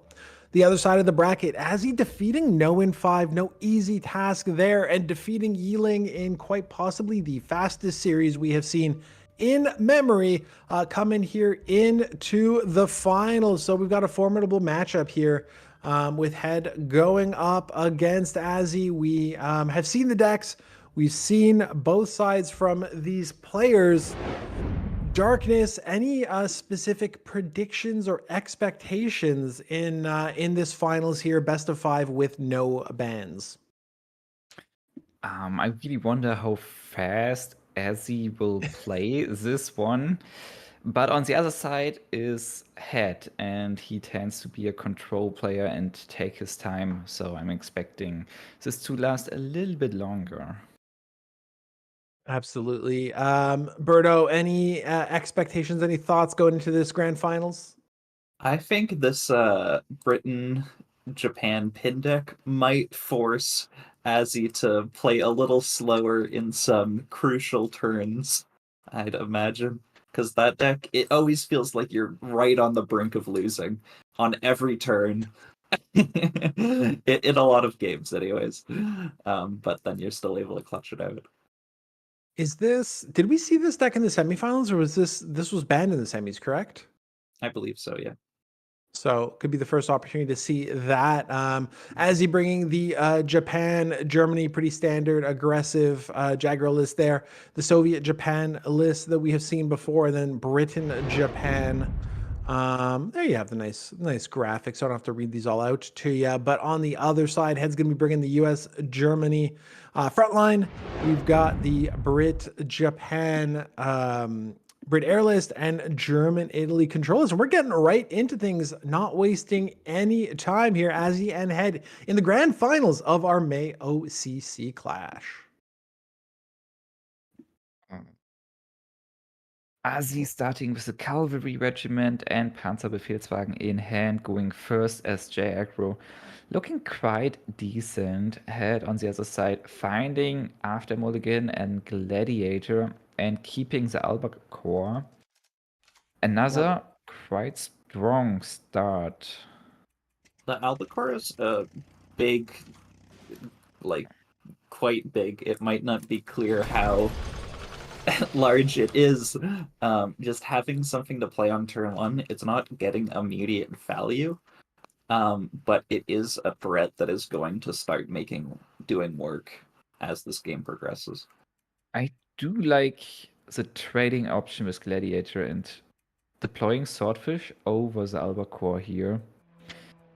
Yeah, the Albacore just gets traded out. The Swordfish at least forces your opponent to have something, like a Type 93.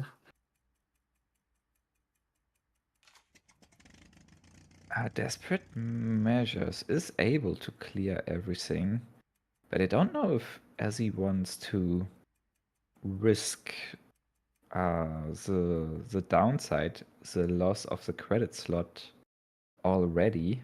It's a pretty hefty price, but you also have to think about what if Head has Cass here, close air support. How are you able to deal with that, or can you at all?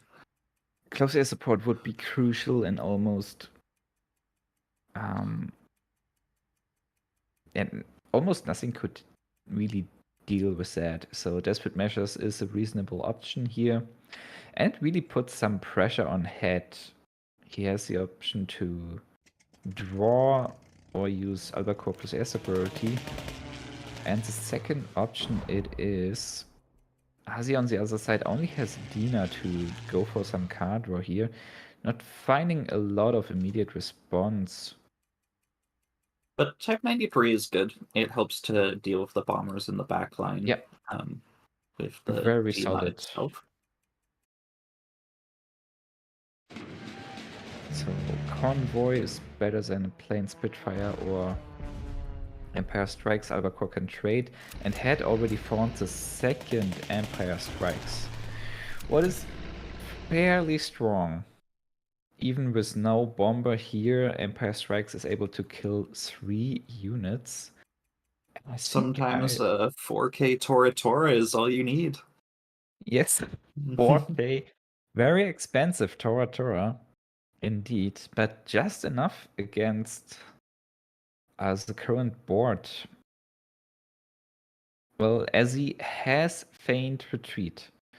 So in turn 7, when Ozzy got 6 credits, this is possibly a strong turn. Head holds the Empire Strikes, just sending back the bicycle regiments. Letting in a lot of damage here. He didn't know quite how much without seeing the other Type 93. I can tell you how much. It was 8 damage, down to 6 the HQ is. And the Rough Lightning is pinned, so that is not that great for Head. Empire Strikes is the only real option here. Maybe even together with the Type 94 TK plus pin. Would you pin this diner? I guess it makes sense, because I don't know how you're beating Feigned Retreat at this point. Like, you're kind of hoping that your opponent runs out of cards, and you're able to control the board and stem the bleeding. But with Feigned Retreat, that and no healing in deck, that becomes a massive issue. Yeah, it's very wise from Ozzy to just go for Feigned Retreat. Also, with 6 credits, Akita Regiment, 22nd Infantry Regiment, and the 1K unit would have been just right amount of credits to be effective. The effect of Feigned Retreat is really crucial here to be able to deal with Head. The surprise attack is able to pin the Spitfire. Bombing rate is already found. And Ozzy only needs 2 more damage targeting the HQ. Even if the Diner and the little tank are getting killed. The Head can put out a lot of pressure for this next turn, though. If he goes Kitty Hawk into the HQ plus the Empire Strikes and a close air support, that's setting up lethal damage, right? With 7, 3, 10, 14, plus you already dealt. Yeah, so it would be 2 over lethal next turn, if Ozzy wasn't able to deal with it. Whoever Heads is going to decide to play his turn, I think it's getting close to an end. Yes, one of these players is ending this game in the next few turns. That is for sure. Right, this is also a lot of damage being presented, and another Type 94 to make sure that he's not going to die. The wind is not enough. Yeah, 1 credit off of lethal. If Whirlwind was the first draw, then that would have been lethal. Oh, and 1 credit off again. Oh, because he moved up the 22nd. If he just didn't move up the 22nd first, he had lethal this turn. If he would have sent the Whirlwind into the front instead of 22nd. Yeah. A small mistake in the order of playing the units, and Ozzy is missing lethal that turn. But will Head be able to punish that? I don't believe so. He can play cast, deal 9 with his units, deal 11 2 more Kitty. with Kitty Hawk to be 1 off. It's so close. 1 damage or 2 credit. No, 3 credits. Head is 1 damage or 3 credits off of As he- finishing this match. As he narrowly avoiding the lethal and the punish to the missed lethal. That surely was close. Yes. And the destruction effect of Meteor Regiment still finished the deal. Ozzy with the head start 1-0. Ooh. A little shaky though. I mean, granted, I don't think there were really any misplays before that point. Crucially, as he did play feigned as early as he possibly could. Unless he didn't play the desperate measures, which had a whole list of things it could have been punished by. Yeah, I think the only misplay was using 1 credit to send 22nd Infantry Regiment to the front and before the Wirbelwind. And if this is the biggest misplay, we reached a very nice state of cards sports. I'd like to mention. Ooh, I think this is going to be a rough matchup for this pin deck. Yeah, so many pins are ground-based, and Head is playing his air deck. But Head is going first, so he does not have a ton of options. And Ozzy is playing, what is this 1 credit order, retreating an air unit? I believe that's AA Barrage is the AA name. Barrage, yes. So I'm actually wondering if this AA Barrage, together with those combos and the win condition of Commonwealth, is able to deal with Brit Air. It is possible. Brit Air still runs too many threats for you to really get through their whole deck.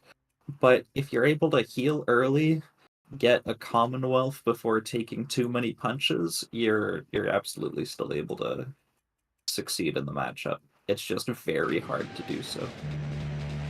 And Head making an interesting decision. He decides to put his units on opposite sides of his HQ, which is usually just a mistake in air because of close air support. But it does play around the Suse. Is that worth doing? That's hard to say. But he is making the conscious decision to play around it.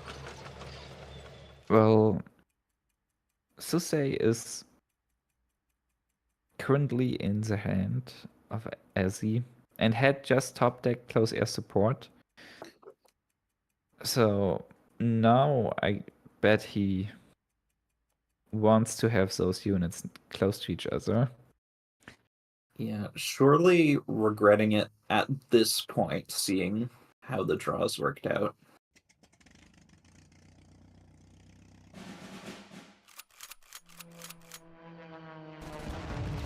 However, not too bad. No.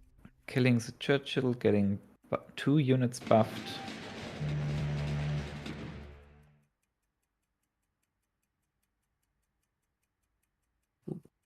AA Barrage it is, sending 1 buffed unit back.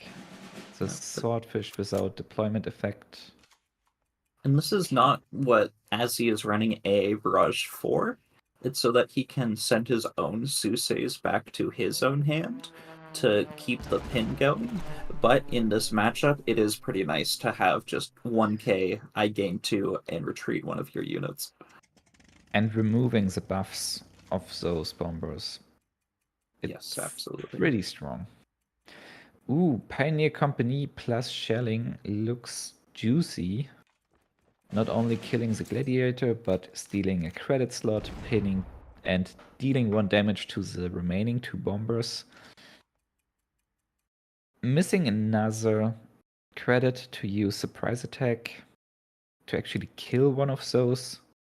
but I bet he wants to hold this to target a bigger unit. And Pioneer is such a scary card that I think we might see the Kitty Hawk plus air superiority to get rid of it, Yeah, which is a big investment. That's sort of like 2 cards to deal with one, but you do get the Kitty Hawk body. but I think I agree. The Pioneer Company is very valuable to this pin control deck. Yes, it certainly is. Is he looking And like he's gonna do the Susei? But how does he deal with the Albacore then? It maybe seems the stupid. second AA Barrage. You But could. AA Barrage with Crusaders a little bit stronger. Well, there's also the option of Honey plus redeployment this turn to heal your HQ for, I believe, 8 here, maybe 7. The Honey will die immediately after, which is sad.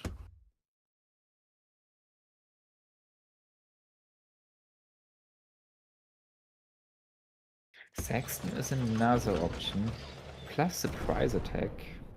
Interesting.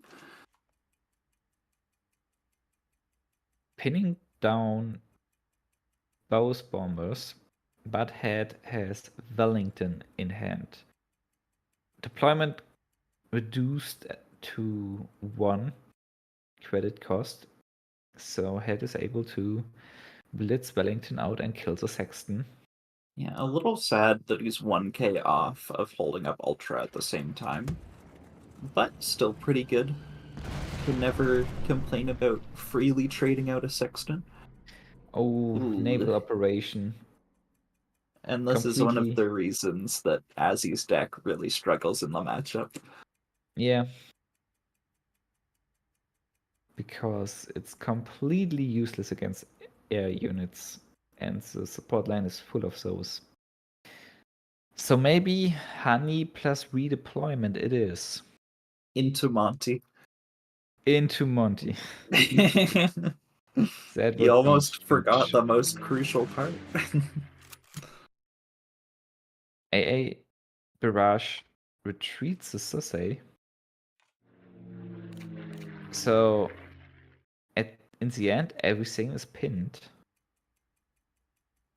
But this allows Head to use Lend-Lease and refill the hand options. Yeah, just saying, well, I needed a turn to play this anyways.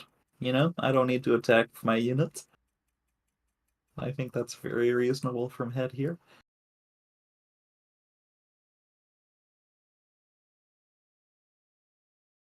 I don't know. I think Lend-Lease it is, as he needs more options, or at least more cards to be able to play Honey and redeployment to heal more. It seems like he also might be thinking about Crusader and develop research into Radar and play that to draw 2 cards off of the Crusader. And the 1 card you already get off of Radar. That's another nice option, but you will sacrifice the Honey. Yeah, you don't necessarily have to do the Honey with that play, but it does heal you for some. Redeployment Okay. only for 4, not really the situation you want to find yourself making. I'm struggling to see how Azzy would come back from this one at this point in the game. Doesn't looks great. The redeployment did get the intel on the Ultra, though, which is the best card in Head's hand for the Ultra to find. That is true, but as he does not has enough options to do anything with this information. Well, to be fair, next turn with 2 times Sasei, as he will be able to lock the entire support line again. He can, but he's starting to run out of ways to block out his opponent. And if you're locking out your opponent but not doing anything, you're not gaining life, you're not drawing cards, what end are you playing to? Another redeployment. But again, this would be for 4 cards. That is not enough. Well, 2 times Sase. I think Ozzy should have dropped the Crusader or the Honey to prepare Well, for the next turn. he's playing around the Empire Strikes, which Ah, yeah, makes sense I to see. be afraid of. Although it's hard to say if he has the luxury to play around anything right now. Head, I imagine, is just going to hold up this Ultra. Your opponent is always going to know about it. You just have to hope they don't have anything that they're trying to get rid of anyways that they don't care about. Like a naval operation.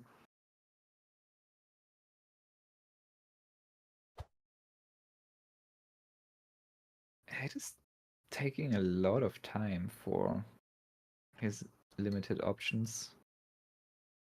Yeah, I mean, you can play Lend-Lease and, you know, burn most of your deck, but see one more card. But that's not very appealing. Not really.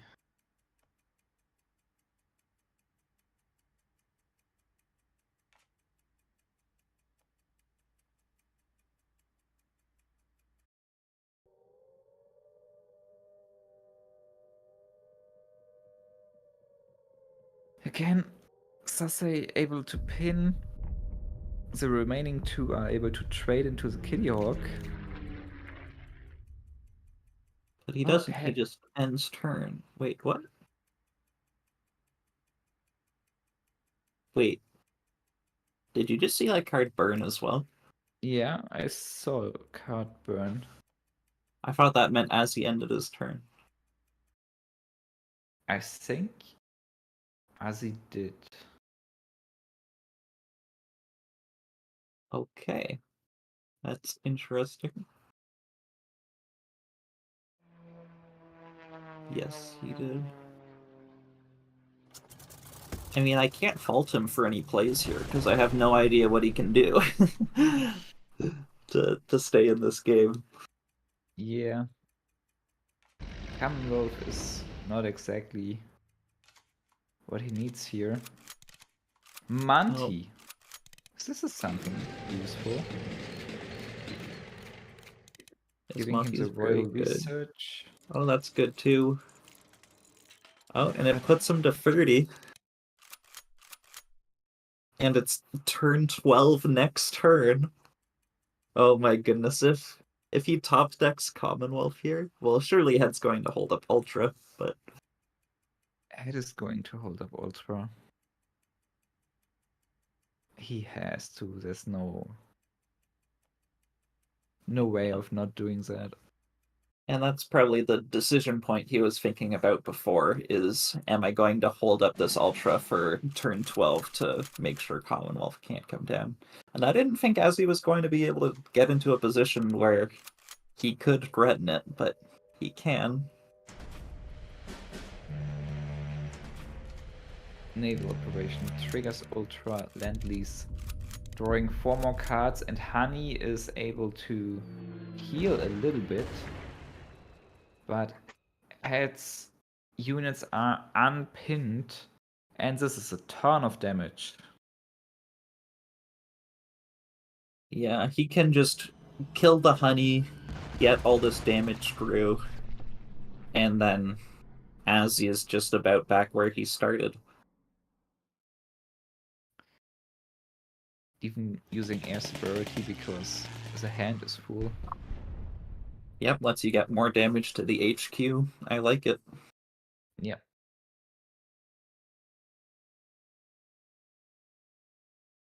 I don't know if you even kill the Suse. I suppose it depends on how many naval barrages are left in Azzy's deck. Choosing to move up. I suppose just to make room to play cards from hand to deal with the hand size issues. Yeah, just to make some space. Not that it's a big deal that Head has been burning cards this game. It's not exactly one of those matchups where it's too relevant. Well, delaying tactics is able to send the kitty hawk back to hand, but this won't do enough. And do you even want to give that deployment effect back? Not sure you do.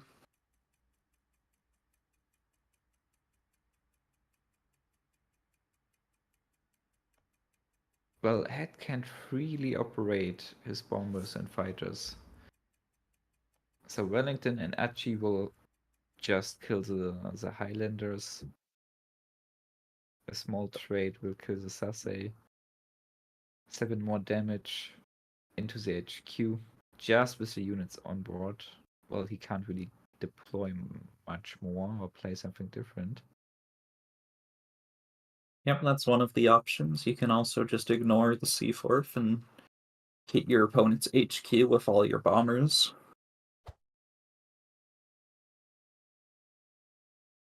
Head seems to be having a little bit of a difficult time deciding exactly how he wants to go through with it. Die like this, not even bothering to throw the Susei. Yeah, Get that I extra agree. 2 damage.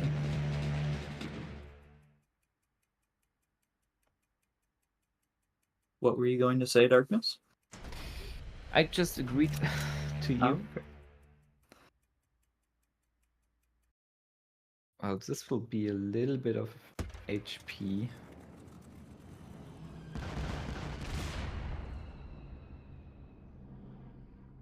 Oh, I think Ozzy wanted to kill the mosquito with Wellington, but misclicked.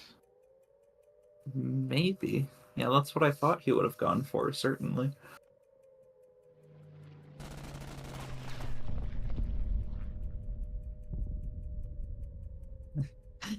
And Head, he wants to hit his opponent's HQ so badly to play around Commonwealth that he's never getting any room in this support line.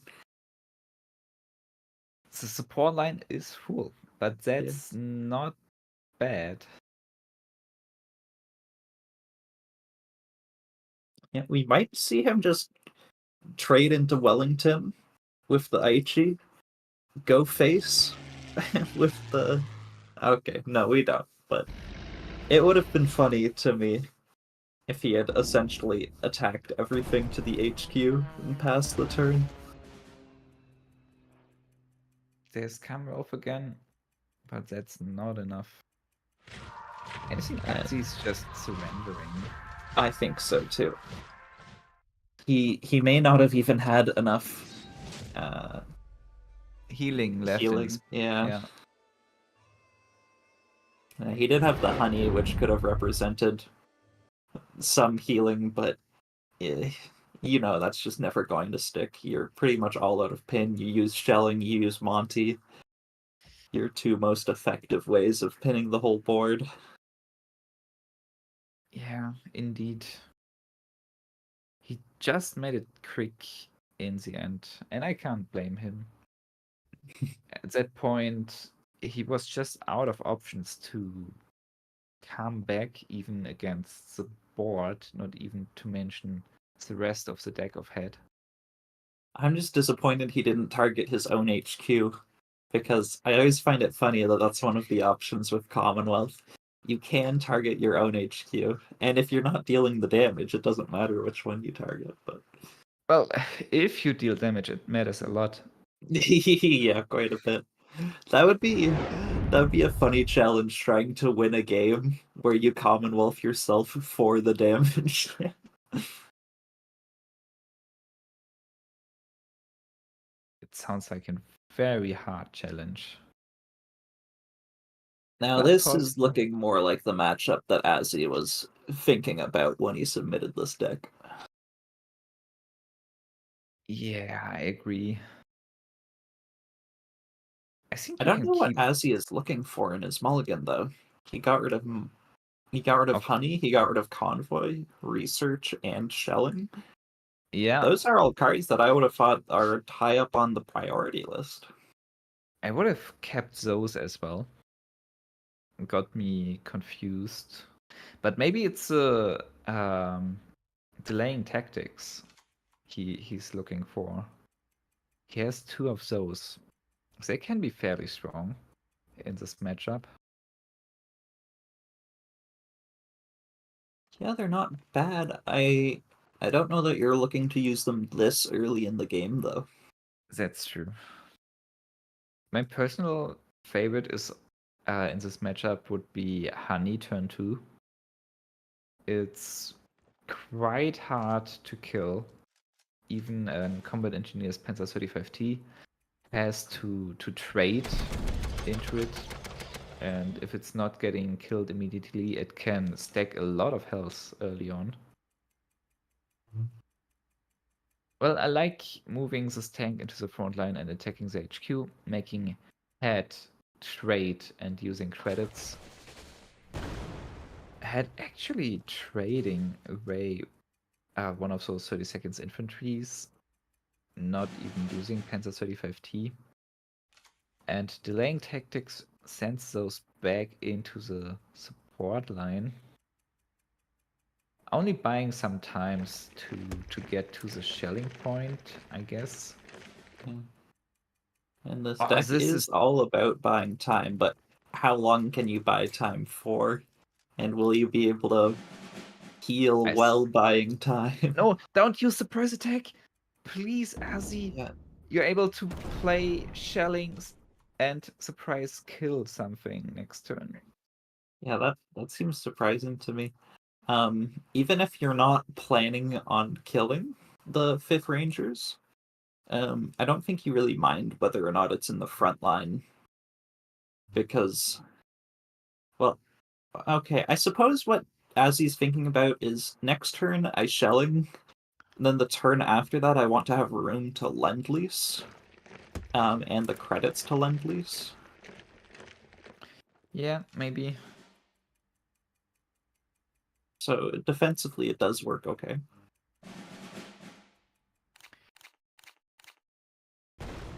Yeah, of course, it's still defensively and locking the 5th Ranger in the support line.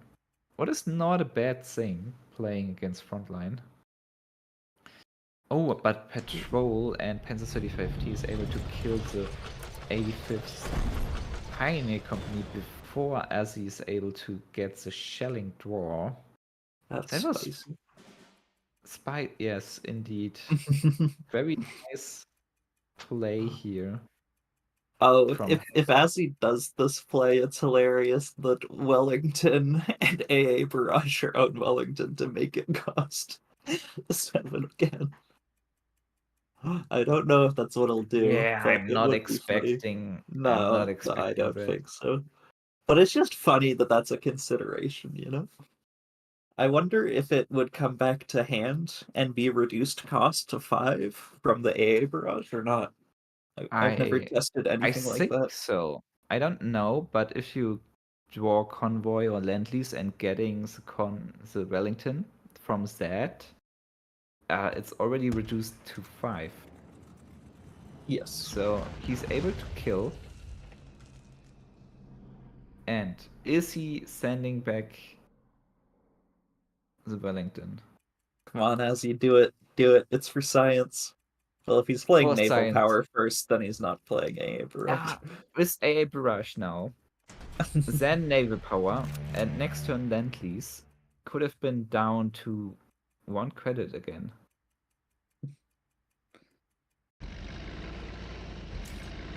If you're not dying to Blitzkrieg before you get back to your turn. Well, Wellington is dead. Red Devil's also getting sent into the front line. Yeah, and putting it in the middle to make Susei just a little more expensive if you want to target all 3. Although once you get But the the naval 30 second up. operation. Yeah.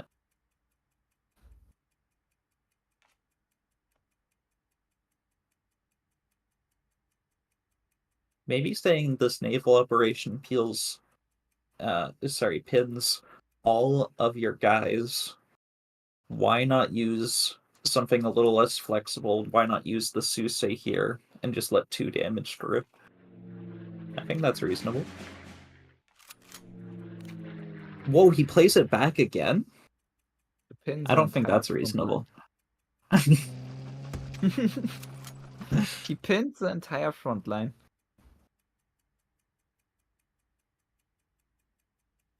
What is Right. good considered looking at the Blitzkrieg? It's definitely well, something. I feel like you can just let 2 damage through. I don't feel like that's a big deal. Because your opponent's obviously not going to play Blitzkrieg just for the 3 damage. Unless they're really scared about Commonwealth coming up soon. Well, Blitzkrieg on 4 units would have been So A lot. I understand the first use of the Susei. Yeah. I just don't understand playing it the second time. Is all I was trying to say. Okay. Oh, Abrash finding the Royal Research. Head right Really now. good with Crusader. But Head is able, top deck Panzer 35T, able to kill the Crusader. Very crucial here in preventing the infinite car draw from Ozzy.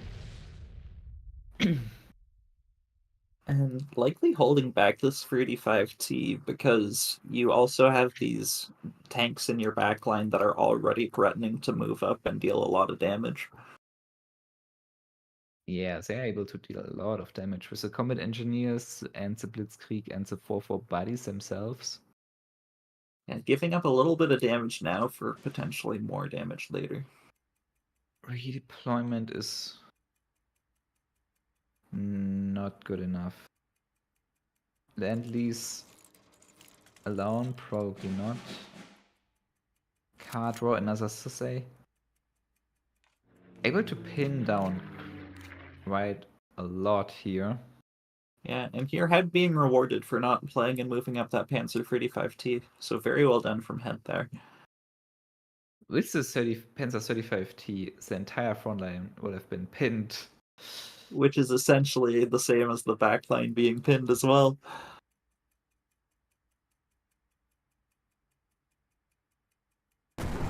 So Head has limited options, but is able to kill the monster. Say, why is Oh. because Ozzy only used 1. I see. Yeah, that was a strange visual bug. Ooh. All 3 honeys and a double redeployment is kind of funny. It's interesting how many of these honeys do you play with the redeployment because you draw less cards for each honey you play, so you get diminishing returns. That's a very hard question. I think 2 honeys and then play a redeployment. And that gives you credits for shelling, I believe. Already played shelling. Right. Well, then you're looking for Monty anyways. You could even play the Type 94 before the redeployment. Yeah, that's pretty funny. Sorry, I was way off with credits for shelling. I don't know what kind of crazy math was going on in my head. Naval operation. Ooh, very nice. Yeah, I think it's necessary to hold enough potential credits to be able to play naval operation here. Oh, and actually thinking about using naval power for the chance to Commonwealth next turn. Now, Head should be able to read this and use that Panzer 35T or the Whirlwind he saved to prevent dying this turn.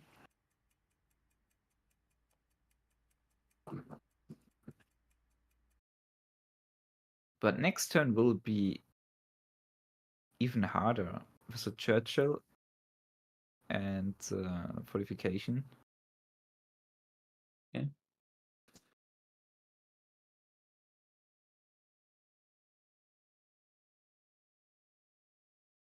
There's also one last naval operation in Ozzy's deck. Hellcat. Hellcat is able to kill the honey, and Panzer 35T is able to reduce the HQ. Yeah, I would have liked to see that. I think that could have been really big. Because now the honey will heal a little bit more. Yeah, Churchill sending so much back.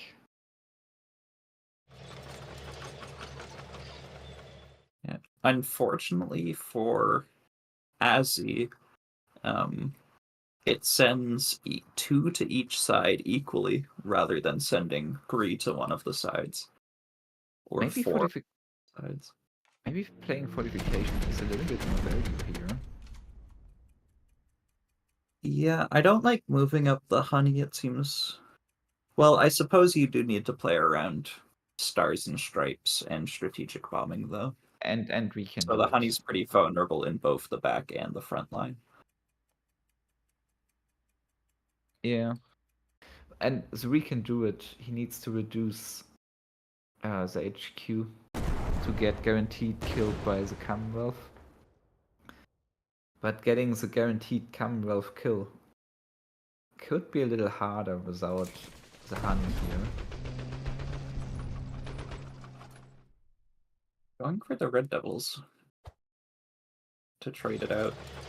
I was expecting the 5th Rangers to come down to do that task. And does he trade?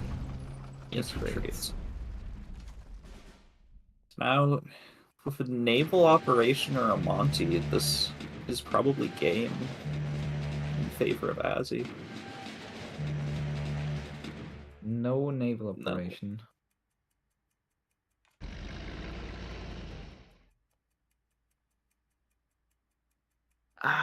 Without the naval operation here, it becomes very hard. But he does have Sexton double fortification next turn. I don't think double fortification is enough against a full front line with Blitzkrieg. No. But he can always he can always draw that last naval operation. Maybe Lend-Lease it is. I'd be so stressed if I was head right now. I've played against this deck before, and just everything going through your mind about what they can have is it can be brutal. So we can do it looks nice. Yeah, not much else to do with the remaining credits anyways. I mean, of course, you need to spend that 1 to attack with Warble Wind to the HQ to not lose immediately. Monty.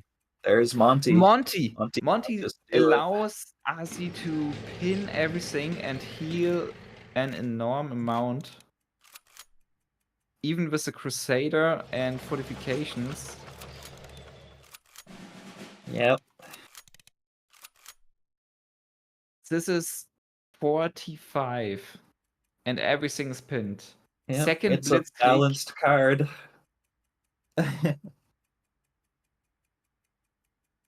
Balanced. Indeed. And I don't think there's anything Head can do. There's nothing Head can do. Oh, that's a real tragedy. This is what I mean, though, by the deck feels like you're losing constantly, and then sometimes you just win. And here it comes. Commonwealth 20 damage. There's so many times where you're just barely off of like being able to pin for long enough, and you get blitzkrieged down that game.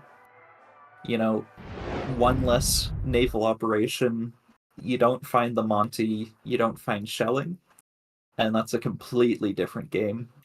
Yeah. Monty and Shelling are so necessary for this archetype.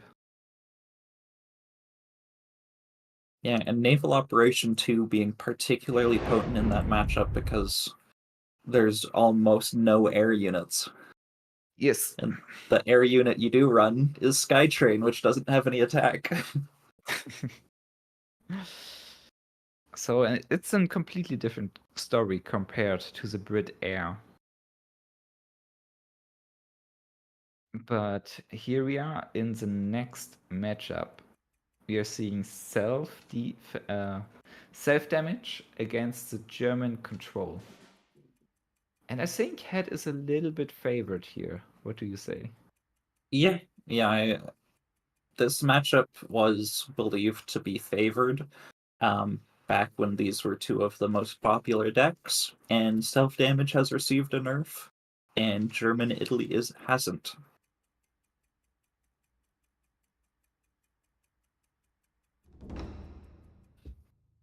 Right, So a scouting party. This is safe because he still has a turn before root out the enemies can come down. So would you sudden strike? I'm not sure. If I knew for a fact my opponent had the Winter Warfare, I would. And I do think Azzy needs to have the Winter Warfare to play it out on turn 3, so I suppose it makes sense to do it. It it even comes down a little to how much you respect your opponent and how good you think they are at the game. I If guess they are careful enough to only play that card if they have the Winter Warfare. Yeah. But there are a lot of really important two two credit cost targets to hit in Azzy's deck, like the T80s and like the 456 guards. Looks like we are going to see one Winter Warfare action here. Ooh, And Red and Dawn. finding the Red Dawn, that's huge. Both That is helps to really empty strong. the hand and protect the Petliakov.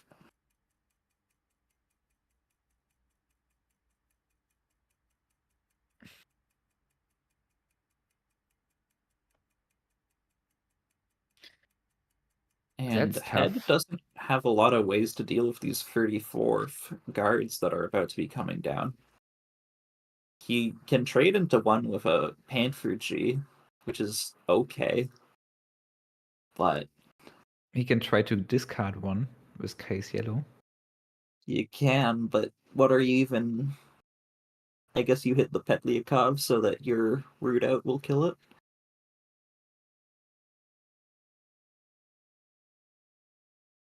Root Just out. going for the root out first. We'll get rid of those card draw engines.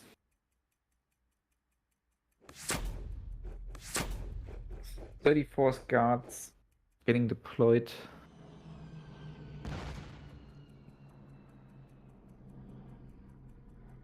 And Dechima's gonna come out a little too late. We could see a 7 Falpini. Because then if Azzy moves up one of the 34th guards, you're able to play Case Yellow, get the +1 attack, and deal 1 damage to bring Alpini to 5 and be able to trade. But he simply opts for the Panther G.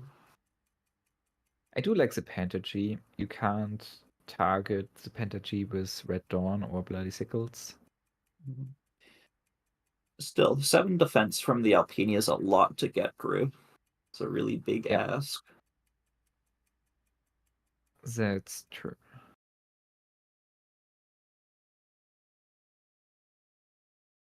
I think using this Bloody Sickle here might be getting a little bit impatient for Azzy. It's a good card, but you're able to move up to 34, so you're able to play another Petliakov. What should be good enough?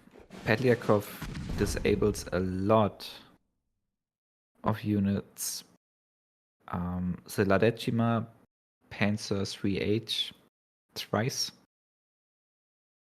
Yeah, and I definitely don't like bringing it into second root-out range. I really don't think... I think a lot of people get way too hasty on these bloody sickles. I understand that as you're looking for other cards and it cycles, and 1 damage to one of your units is a small cost. There's definitely times where it comes up that it's right, but Oh, even Jagdbomber is getting blocked. So yep, this these looks Petliakovs making big issues. Pentagy is able to trade, but what do you do with the remaining 4 credits? Penta You would 3H? you probably would, yeah. Even though it's, very bad. It is super bad. But it's better than keeping it around in your hand. That certainly is. What Head really needs is to find a lion for a day. Well, I think this is it. Yeah, that's game. 20 damage. Double 22. counter offensive coming in clutch. Wow. That was surprisingly fast. Yeah, I mean, counteroffensive is is huge. I mean, we saw a mix of it all, right? We did see counteroffensive. We also saw Commonwealth win. I mean, I think Ozzy proved that, can play the game here a bit. That's got to be their first major tournament win, right? I think this is their first major tournament at all. There was a Chinese Open closed from the rest of the world only for Chinese community. I think Ozzy made an appearance there, but I'm not 100% sure. Yeah, well, that's huge for him. 250 fresh ones in the pocket. Not bad. And a couple points that pretty much guarantee them a spot at the OCC Ultimate where, if they can show up with this level of play, you've got to assume they've got a fairly decent chance. Yeah, absolutely. So, I mean, going into that matchup, we did see Head, who we've seen time and time again, solid performer in these events. And Ozzy kind of coming out of nowhere, wins their semifinal matchup in like 5 minutes, decides, hey, it's late, I kind of want to go to bed, makes it to the finals, and wins out. Like, is this a surprise? Is this kind of an underdog making a big showing here? How do we feel about that? Well, I certainly expected it to go to a game 5. I've played that matchup a lot against the US-Italy, and it's definitely winnable for Soviet. But with the double line for a day, with From the Deep, the rootouts, it can sometimes be so hard to get those 34ths online.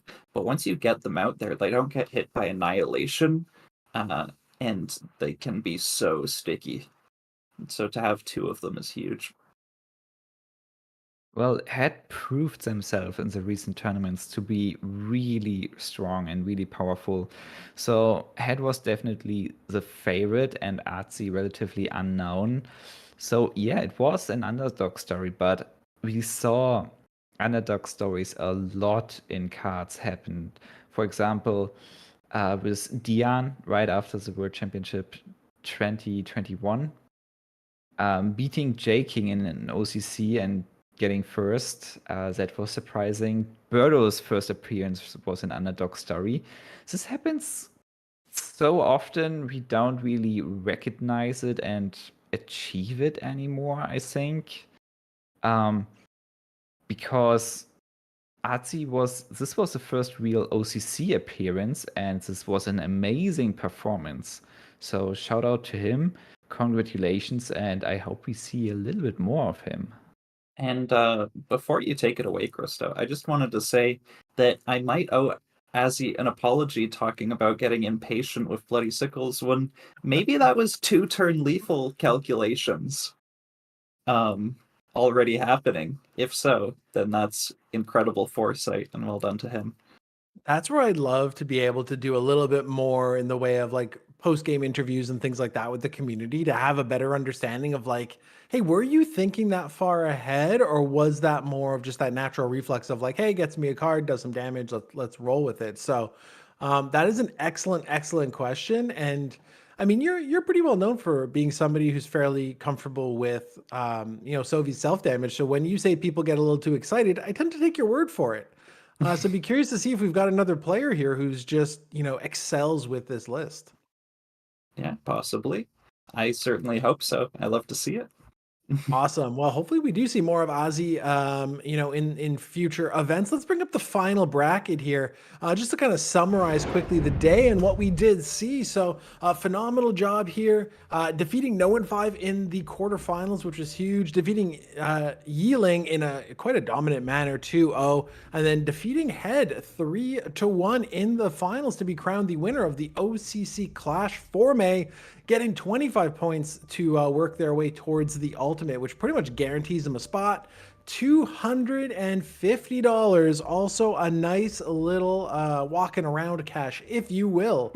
So phenomenal job by Ozzy and by all of the players here. Put on a great show today for the May OCC. Congratulations once again to Ozzy. Hopefully we see them again shortly. And thank you, Darkness. Thank you, Berto, Bubbles, Spooz. Phenomenal job. Mark Theus, thank you for pressing all the buttons on the back end, making us look and sound phenomenal. But most importantly, thanks to each and every one of you for tuning in and watching the May OCC.